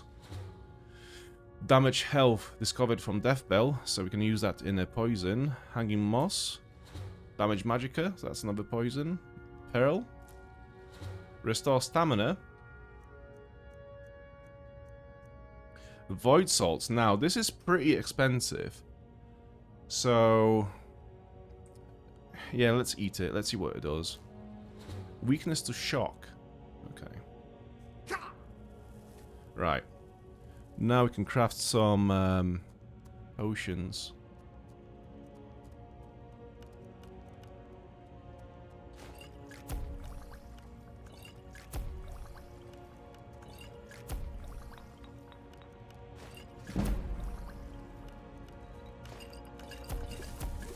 Okay. Do we have any more stuff? Yeah, we do. Okay, but they're not really going to do anything unless we just kind of waste them trying to experiment. I mean, it's not going to be a waste. It's just we don't know what we will get. We could just like randomly put those 3 items together and see what happens, right? Let's just put those 2 together and see what happens. Potion creation failed. So you'll either get a result or you'll get nothing. So let's put red butterfly wing, which has restore health, purple mountain flower, which has restore stamina, and red mountain flower, which has restore magicka. Let's see what happens if we craft all of those into one thing. It just fails. Alright, cool. Yeah, so we can just experiment like this, but as you just saw, we've lost like 3 ingredients. So yeah, this is why I always eat my ingredients, so we learn at least one effect, and then we at least have a starting point on, we understand what we can do with those just to begin with, and then as we group those items together into a potion, other properties might be unlocked as well. So I think that's a way more proficient way of learning what the ingredients do. Hey, that isn't yours. Oh shit. Oh fuck.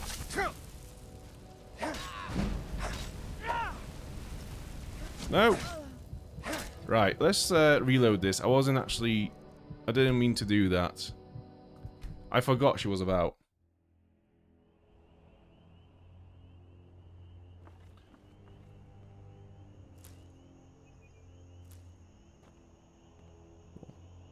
Oh, veg soup. Nice. And a pheasant roast. Cool. Yeah, she's gonna attack us anyway. Because we learned the secret, so she's like, no, you will not leave here alive. It's like, oh, cool, bro. Let's have those. Restore health. And that. Okay, cool. We've killed the granny. Okay. So let's take this robe and go back to the enchantment table and learn that enchantment. Because, you know, being able to add magicka bonuses to your items is a quite big one to know. So this enchant, yeah, it's either between... Wait. Why isn't this listed? Blue mage robes. Oh, I know why. Because, yeah, I've put the other robe away at Faendal's house. Okay, I was like, why is it only allowing me to do one? But yeah, there we go. This is hair robe. That's fine.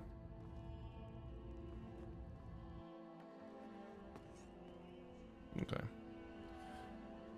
Okay, let's actually... oh, there is a soul gem and some more stuff on here. Death bell. Hagraven feathers. Yeah, this is good. Snowberries. Right.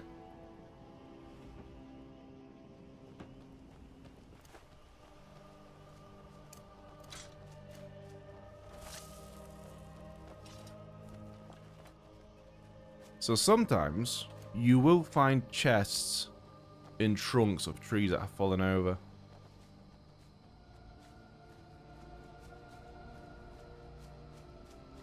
Who's this dude? Oh! As if. Maik's father was also called Maik, as was Maik's father's father. At least, that is what his father said. Maik the liar. Maik wishes you well. So this is a character that appears in every Elder Scrolls game, I think. At least all the ones that I've played. So I think he's in Morrowind, he's in Skyrim, obviously, Elder Scrolls Online as well, Oblivion. Yeah, he's in all of those games. Oh, this is a shortcut to the tower where we fought the bandits on the way to Bleak Falls Barrow. Yeah. Whack! Actually, I could have just used my fire instead. So, every time you hit an enemy or anyone with your enchanted weapons, you use one of the enchantment charges. So once you deplete that, you have to refill the charges with more soul gems. So actually, you want to kind of be using those weapons sparingly where you can. Otherwise, you're just wasting very valuable damage on random bullshit like killing rabbits.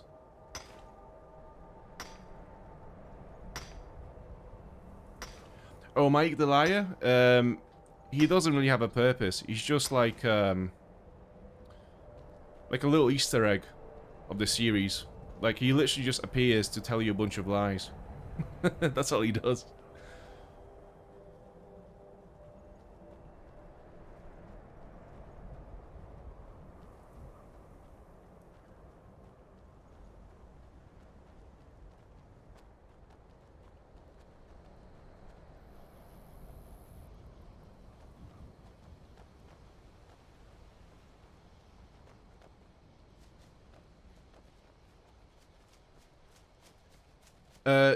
Just to remind, we are playing this on the survival mode, which removes fast travel. So we could have just easily fast traveled back to Riverwood from Bleak Falls Barrow if we didn't have the survival mode enabled. But I do actually like traveling in Skyrim by foot because there are a lot of random encounters that just happen in the game.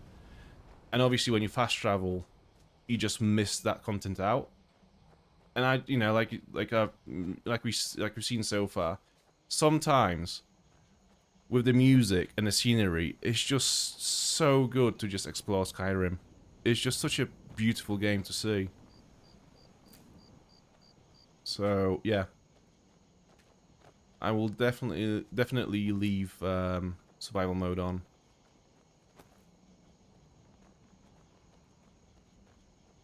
And it's just way more immersive, right? It just turns it more into a simulator game as well, like a simulation, because, you know, you have to eat, you have to drink, you have to you have to travel everywhere by foot. You know, it just creates a simulation more than anything. Slaughterfish egg nest, nice. More ingredients. Yeah. Like I said way earlier on, you know, the more time you allow Skyrim, and the more you allow yourself to just take your time with the game, the more you'll get out of it. It's just such a big game. In a very pleasant way. So sometimes you have big games like, say for example, like Assassin's Creed Valhalla. It's a massive game, but actually it's not very fun to get yourself immersed in that game because there's just so much busy work and just shit happening all the time. When in Skyrim, you know, we've just been walking for the last 5 minutes without anything really happening. We've just been exploring the game. Just having a little look around, you know, picking up herbs and fungi and stuff.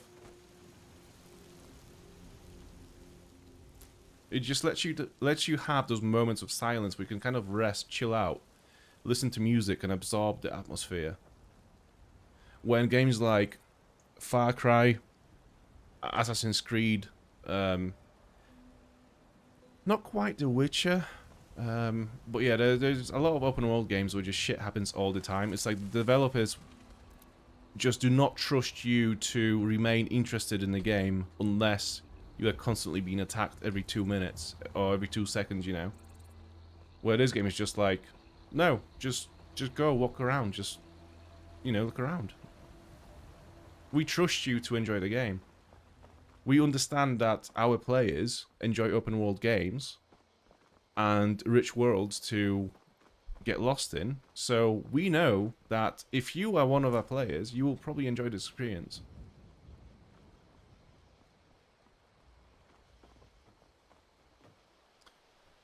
Okay, let's go back to Faendal's house Actually, no, let's go to Valerius and give him the claw back.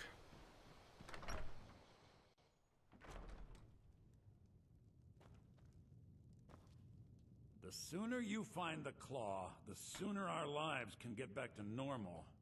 I have it here. You found it! There it is! Strange. It seems smaller than I remember. Funny thing, huh? I'm gonna put this back where it belongs. I'll never forget this. You've done a great thing for me and my sister. Great. 400 gold. That's not bad. Thank you. Right, do I have anything to sell for him? I think I do. Plenty of stuff. So let's sell this steel sword. Let's sell this steel war axe as well. Pickaxe, because we have one at Faendal's house. Amulet of Stander. Circlet. Silver necklace and the ring. Now, we have a lot of stuff here to sell. And this will probably like rinse him. So let's have a look in here first. We can sell the thief book now as well. I'm going to leave all of those items because we can use them later on for crafting. So yeah, potions. All the poisons. That's gonna stay. Let's sell this. This.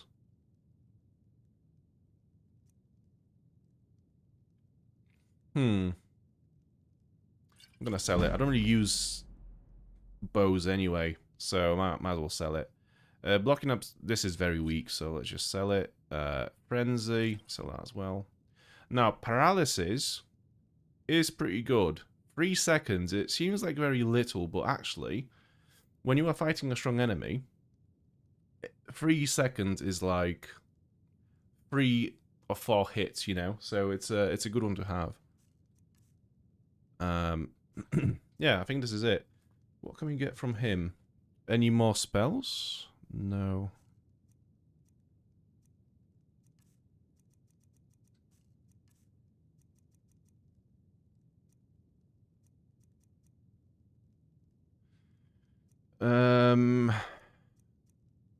Yeah, I think we are good.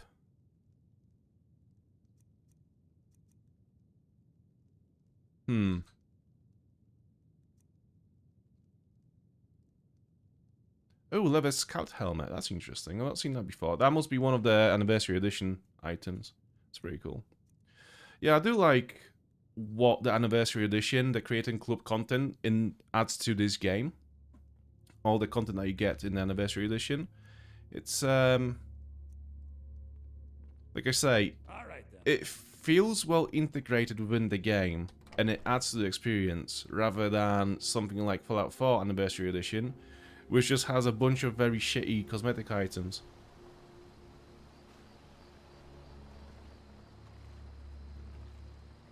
Okay.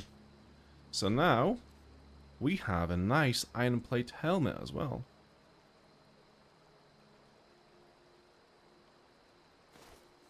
There you go.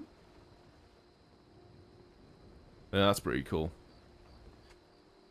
But I'm gonna go back to my hood for extra magicka, because I do use my spells quite a lot. Right, let's go back to Faendal's place. Get all the items that we've left in the chest. And then go to the inn. And rent a bed. Craft some potions. And do all that fun stuff over there. Cool.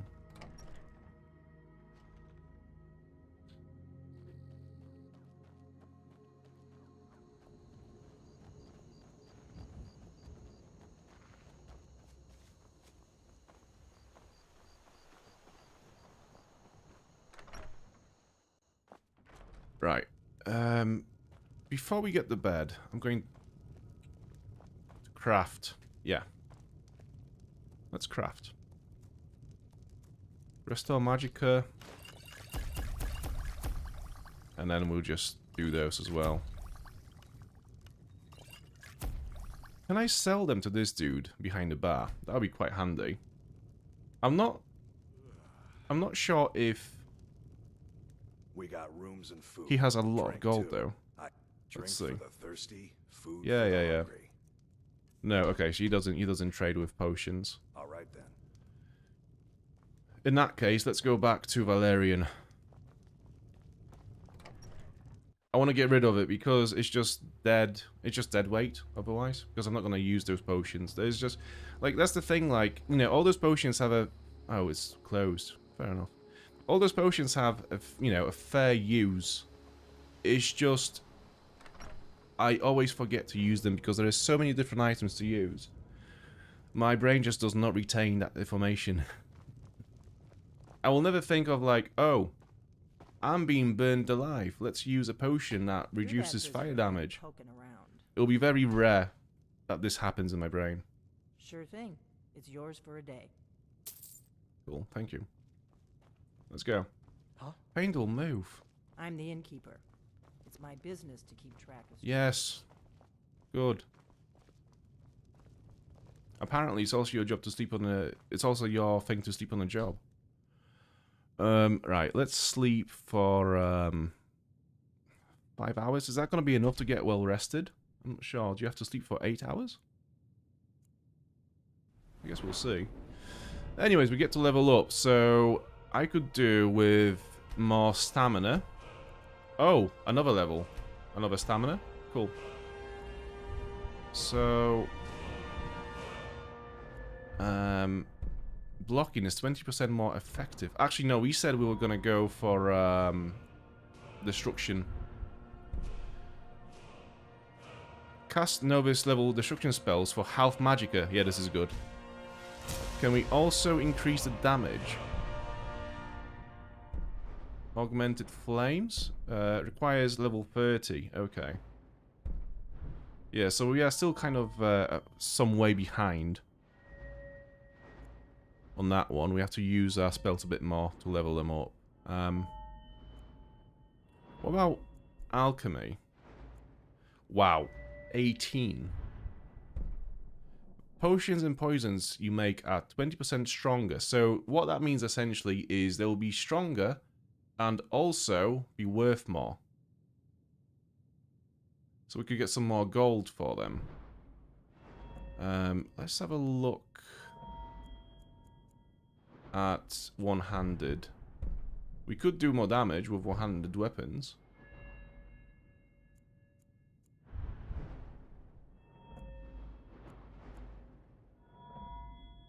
Well, we're not really struggling with one-handed with the damage output, so I think I'm going to invest this one into alchemy and get some more gold for my potions. Cool. Okay, so I am well rested. I'm a bit peckish, it would seem. So let's have some food. There you go. You feel better. You are now satisfied. Is satisfied not like well fed? You are not hungry. Let's get a well fed one. You are well fed. What does that mean? Oh, stamina regenerates 10% faster. Okay, that's cool. So, yeah, shut up. Let's go back to the trader, sell the potions that we have left over. It's still closed. Never mind. Right.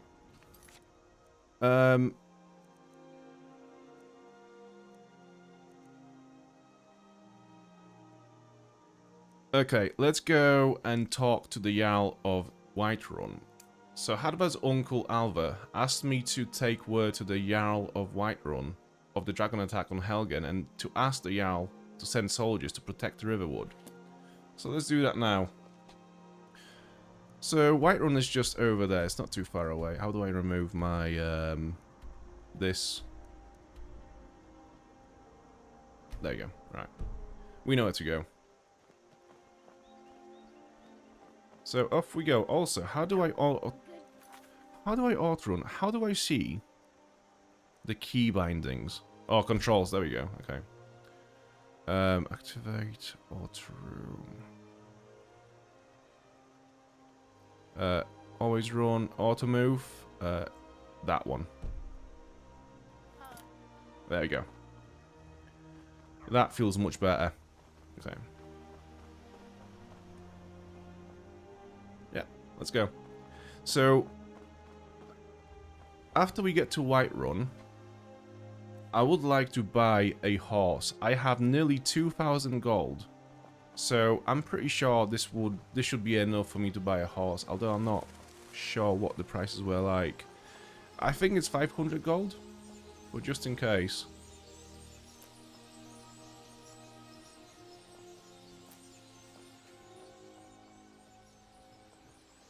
Okay.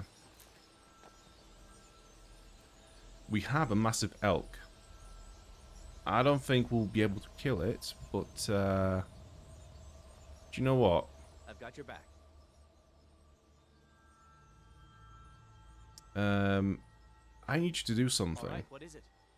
What do you need? Why don't you try to kill this thing? Okay, got it. From stealth, if possible. Get a stealth attack. Or just run after it, and then... He's gone now. I mean, unless I cancel this action, he's going to be running after it for the rest of his life. Even though he has a bow, he will never realize to just use it and shoot it. So this is it. Final's gone. What an idiot. Alright, come back.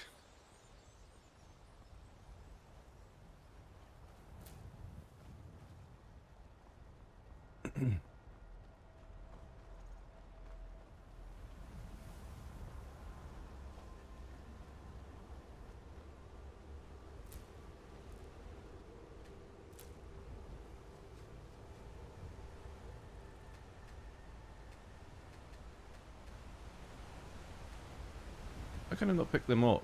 That's annoying.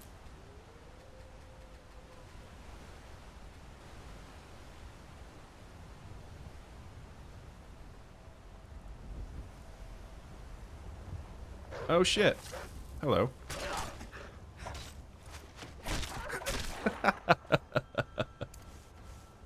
Just need it in the face. I think there is a treasure up here somewhere. If I remember. Let's have a look around. Where's the wolf? There. Yeah, the difference in magicka use after that perk is huge. It does feel like we can do way more with our spells now.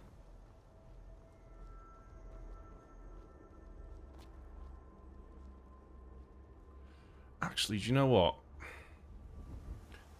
Before we move towards Whiterun, do I want to go back to the Standing Stones and select a Mage Stone? Since we are doing a lot of alchemy and spellcasting. Do you know what? Yeah, I think I do. Although I've committed a lot of my points to stamina instead. Ah, fuck it. We'll leave it as it is. We'll go with the Warrior Stone for now. It's fine.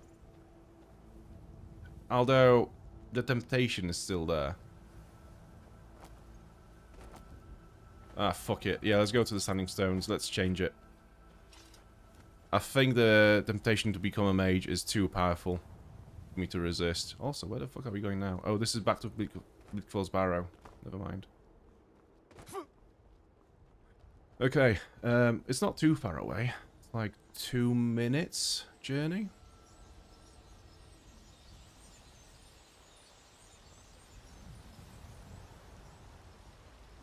Who's this?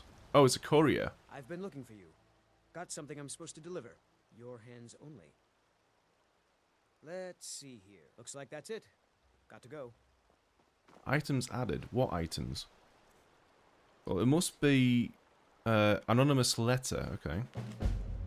Someone please help. A group of necromancers are experimenting with conjuring zombies using ancient dangerous magic, which I fear will have unintended and irreversible consequences. I was expelled from the studies as their ambitions grew into folly, against my warnings. They're performing a ritual to summon a large group of those foul, uncontrollable creatures as we speak in the southernmost area of Skyrim, and must be stopped before it's too late. Well, tough shit, because currently we are not doing anything over that way, so yeah, tough shit. I'm guessing it's like over there.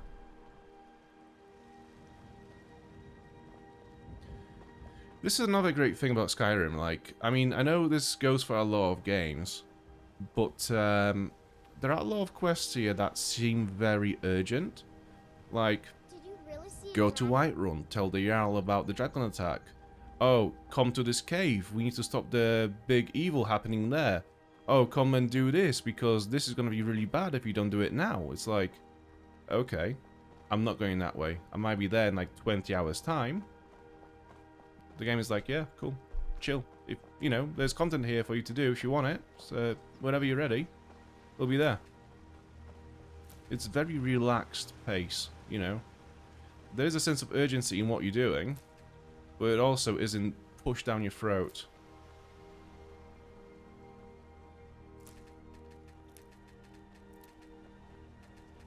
It's just a very relaxing game to play, in general. It's just... yeah, it's just very unique in that sense.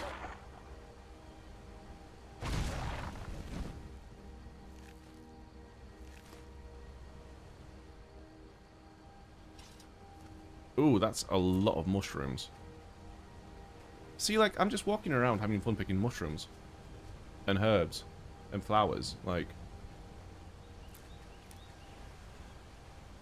it's brilliant.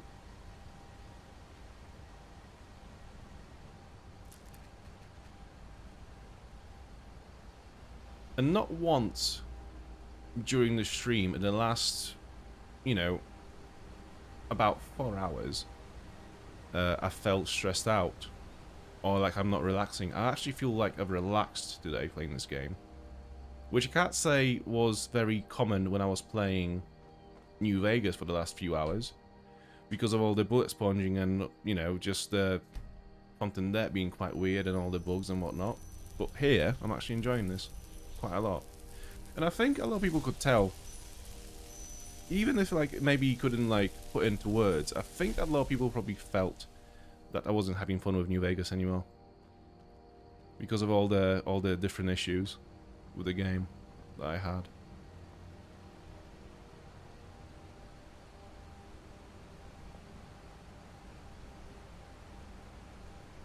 Also, why are we not sprinting?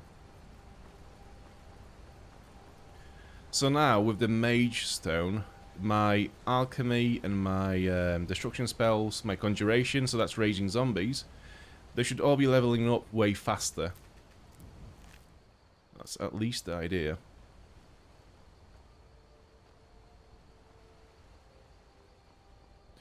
Do I have any more ingredients to try out? Let's have a look. I'm pretty sure I do. Slaughterfish egg. Resist poison. Hagraven feathers. That's not a very good meal, but let's try it. Damage magicka. Okay. Chicken's eggs. Resist magic. Okay.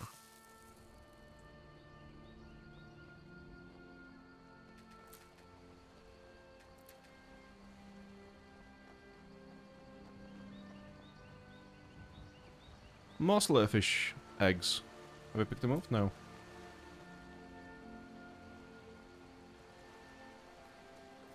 Okay. Oh, mushrooms. Hell yeah. Oh, hell yeah, brother.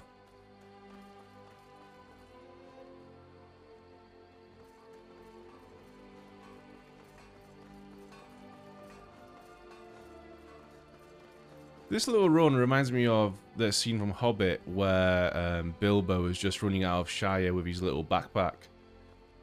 Such a goofy little run with this with his bag.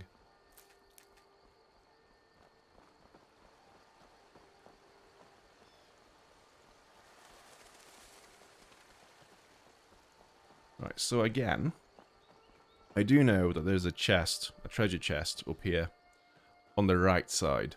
So let's try to get it. Because I think in that chest we will find a treasure map leading towards another treasure. Oh, butterflies. Butterfly.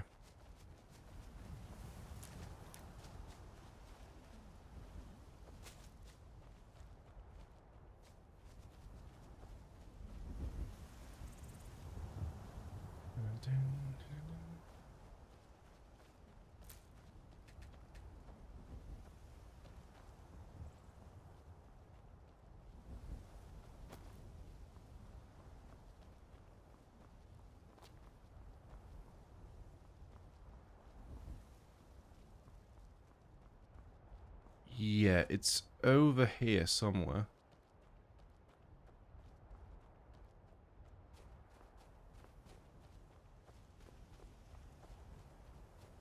I might not find it though. It's been some time since I've been here last time, so.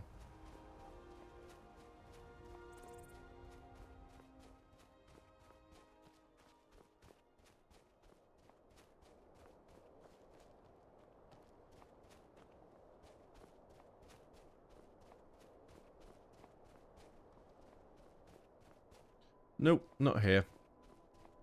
It could be over this way. Or down this way. But honestly, I have no idea. I can't remember.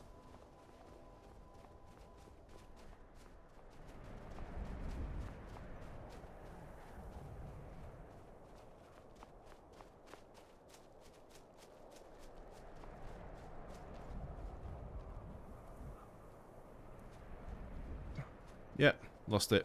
Never mind.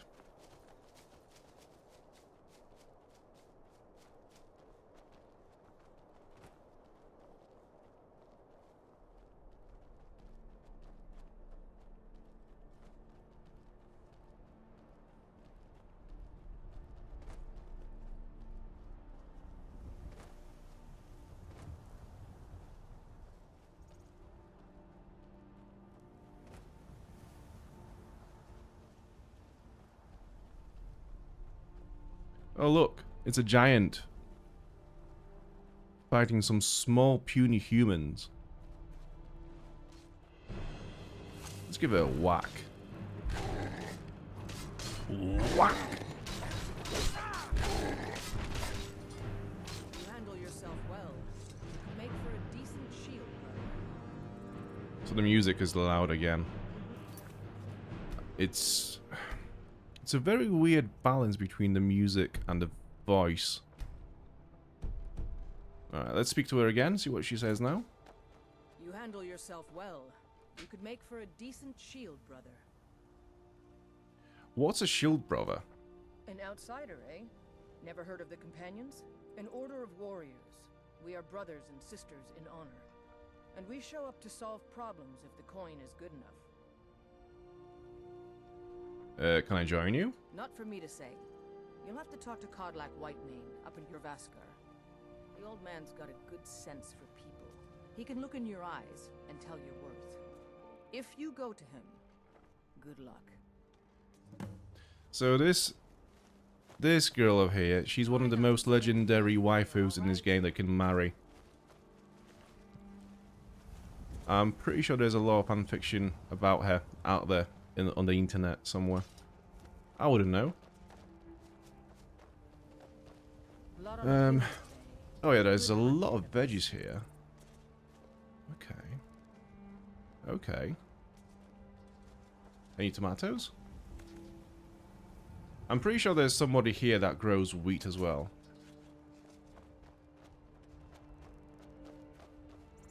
Yeah, so much cabbage and leek. Like, literally, this is an infinite veg soup. If only we could find some tomatoes as well. That'd be it. Anyways, leave it for now. Oh, we can marry in this game big time. Oh, yeah.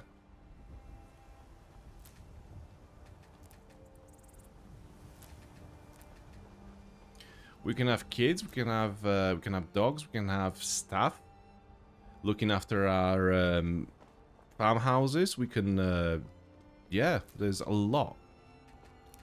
There's a lot we can do here.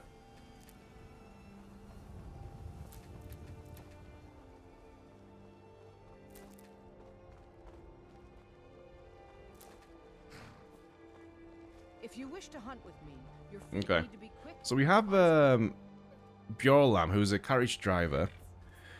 These guys are pretty good travel guides across Skyrim, so you can just ask him if you see them parked outside a town. It's a good idea to just ask them what they know about this city, and they'll usually have a lot of information to give you. Well, I know the companions make their home here. Their mead hall, Jorvaskr, is the oldest building in the city. Oh, and there's a nasty feud between two families called the Greymanes and the Battleborns. You want to be careful there. The rest you can find out by asking the townsfolk. Start with the barkeep at the Bannered Mare or the Castle Steward.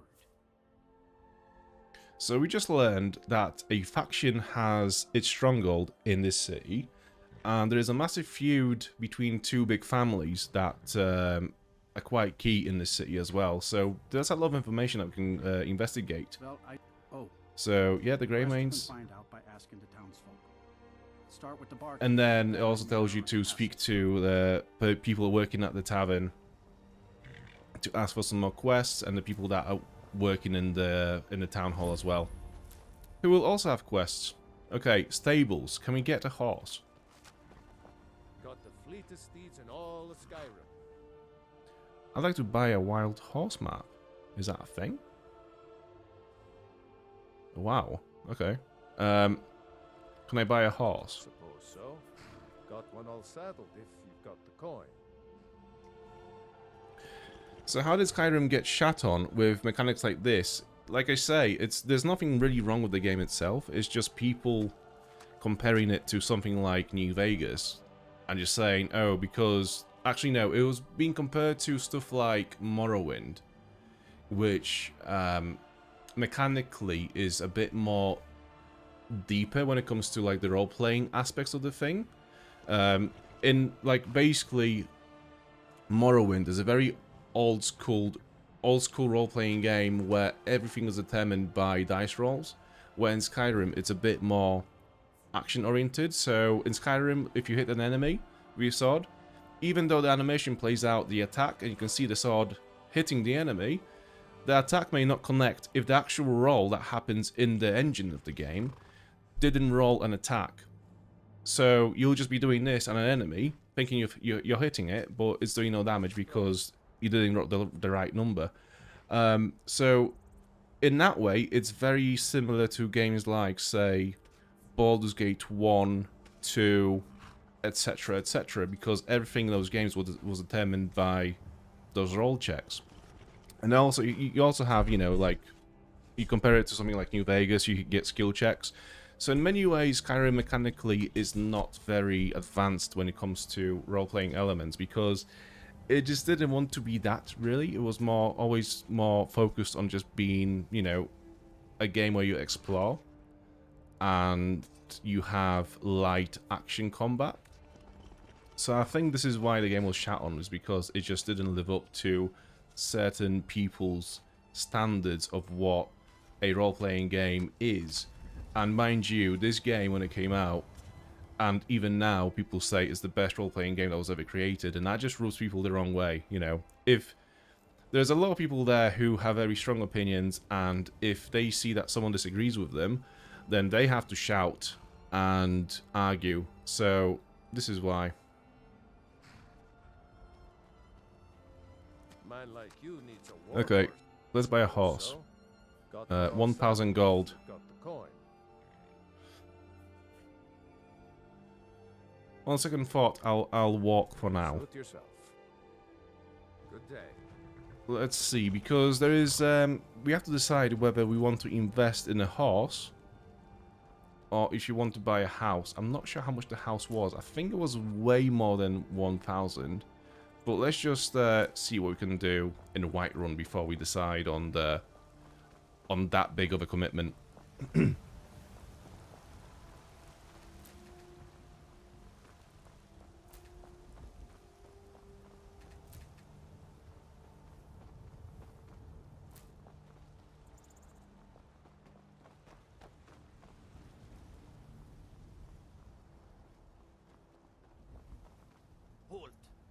City's closed with the dragons about. Official business only. I have news from Hell. So you also get skill checks in this game, but they're not that common, really, as they would be in New Vegas, for example. I have news from Helgen about the dragon attack. Fine, but we'll be keeping an eye on you. Cool. Get some flowers.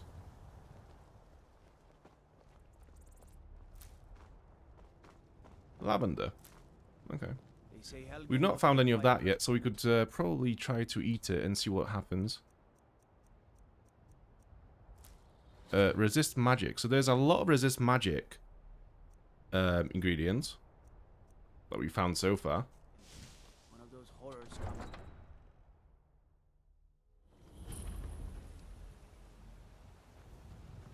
And here we are, Whiterun. It looks so pretty, even now. Pay whatever it takes, but we must have more swords for the Imperial soldiers. I just can't fill an order that size on my own. Why don't you swallow that stubborn pride of yours and ask Yorland Greymane for help? I'd sooner bend my knee to Ulfric's Stormcloak. Besides, Greymane would never make steel for the Legion. Have it your way. I'll take the job, but don't expect a miracle. So we just experienced a little bit of an argument relating back to what the carriage driver just said to us about the families feuding within Whiterun. Because of the different allegiances, you know, one family follows Stormcloaks, the other one is all about the Legion. So, yeah, it's a very active world in that sense. Well, anyways, I'm going to end this one here for tonight. I'm already looking forward to Wednesday's stream. Once again, Wednesday 8 PM. And then Friday 8 PM again, playing Skyrim. And then on Sunday we are back to playing Tormented Souls 2. And then over and over again. So yeah, once again, thank you so much for watching tonight. It's been a blast. I'm loving this game so far. I love Skyrim. It's brilliant, and it's so cool to come back to it after all these years and just see how fun it still is, and just get relaxed in this world and just get lost in it. It's so cool. So yeah, I'm going to wish you all good night, and I'll see you in the next one. Bye.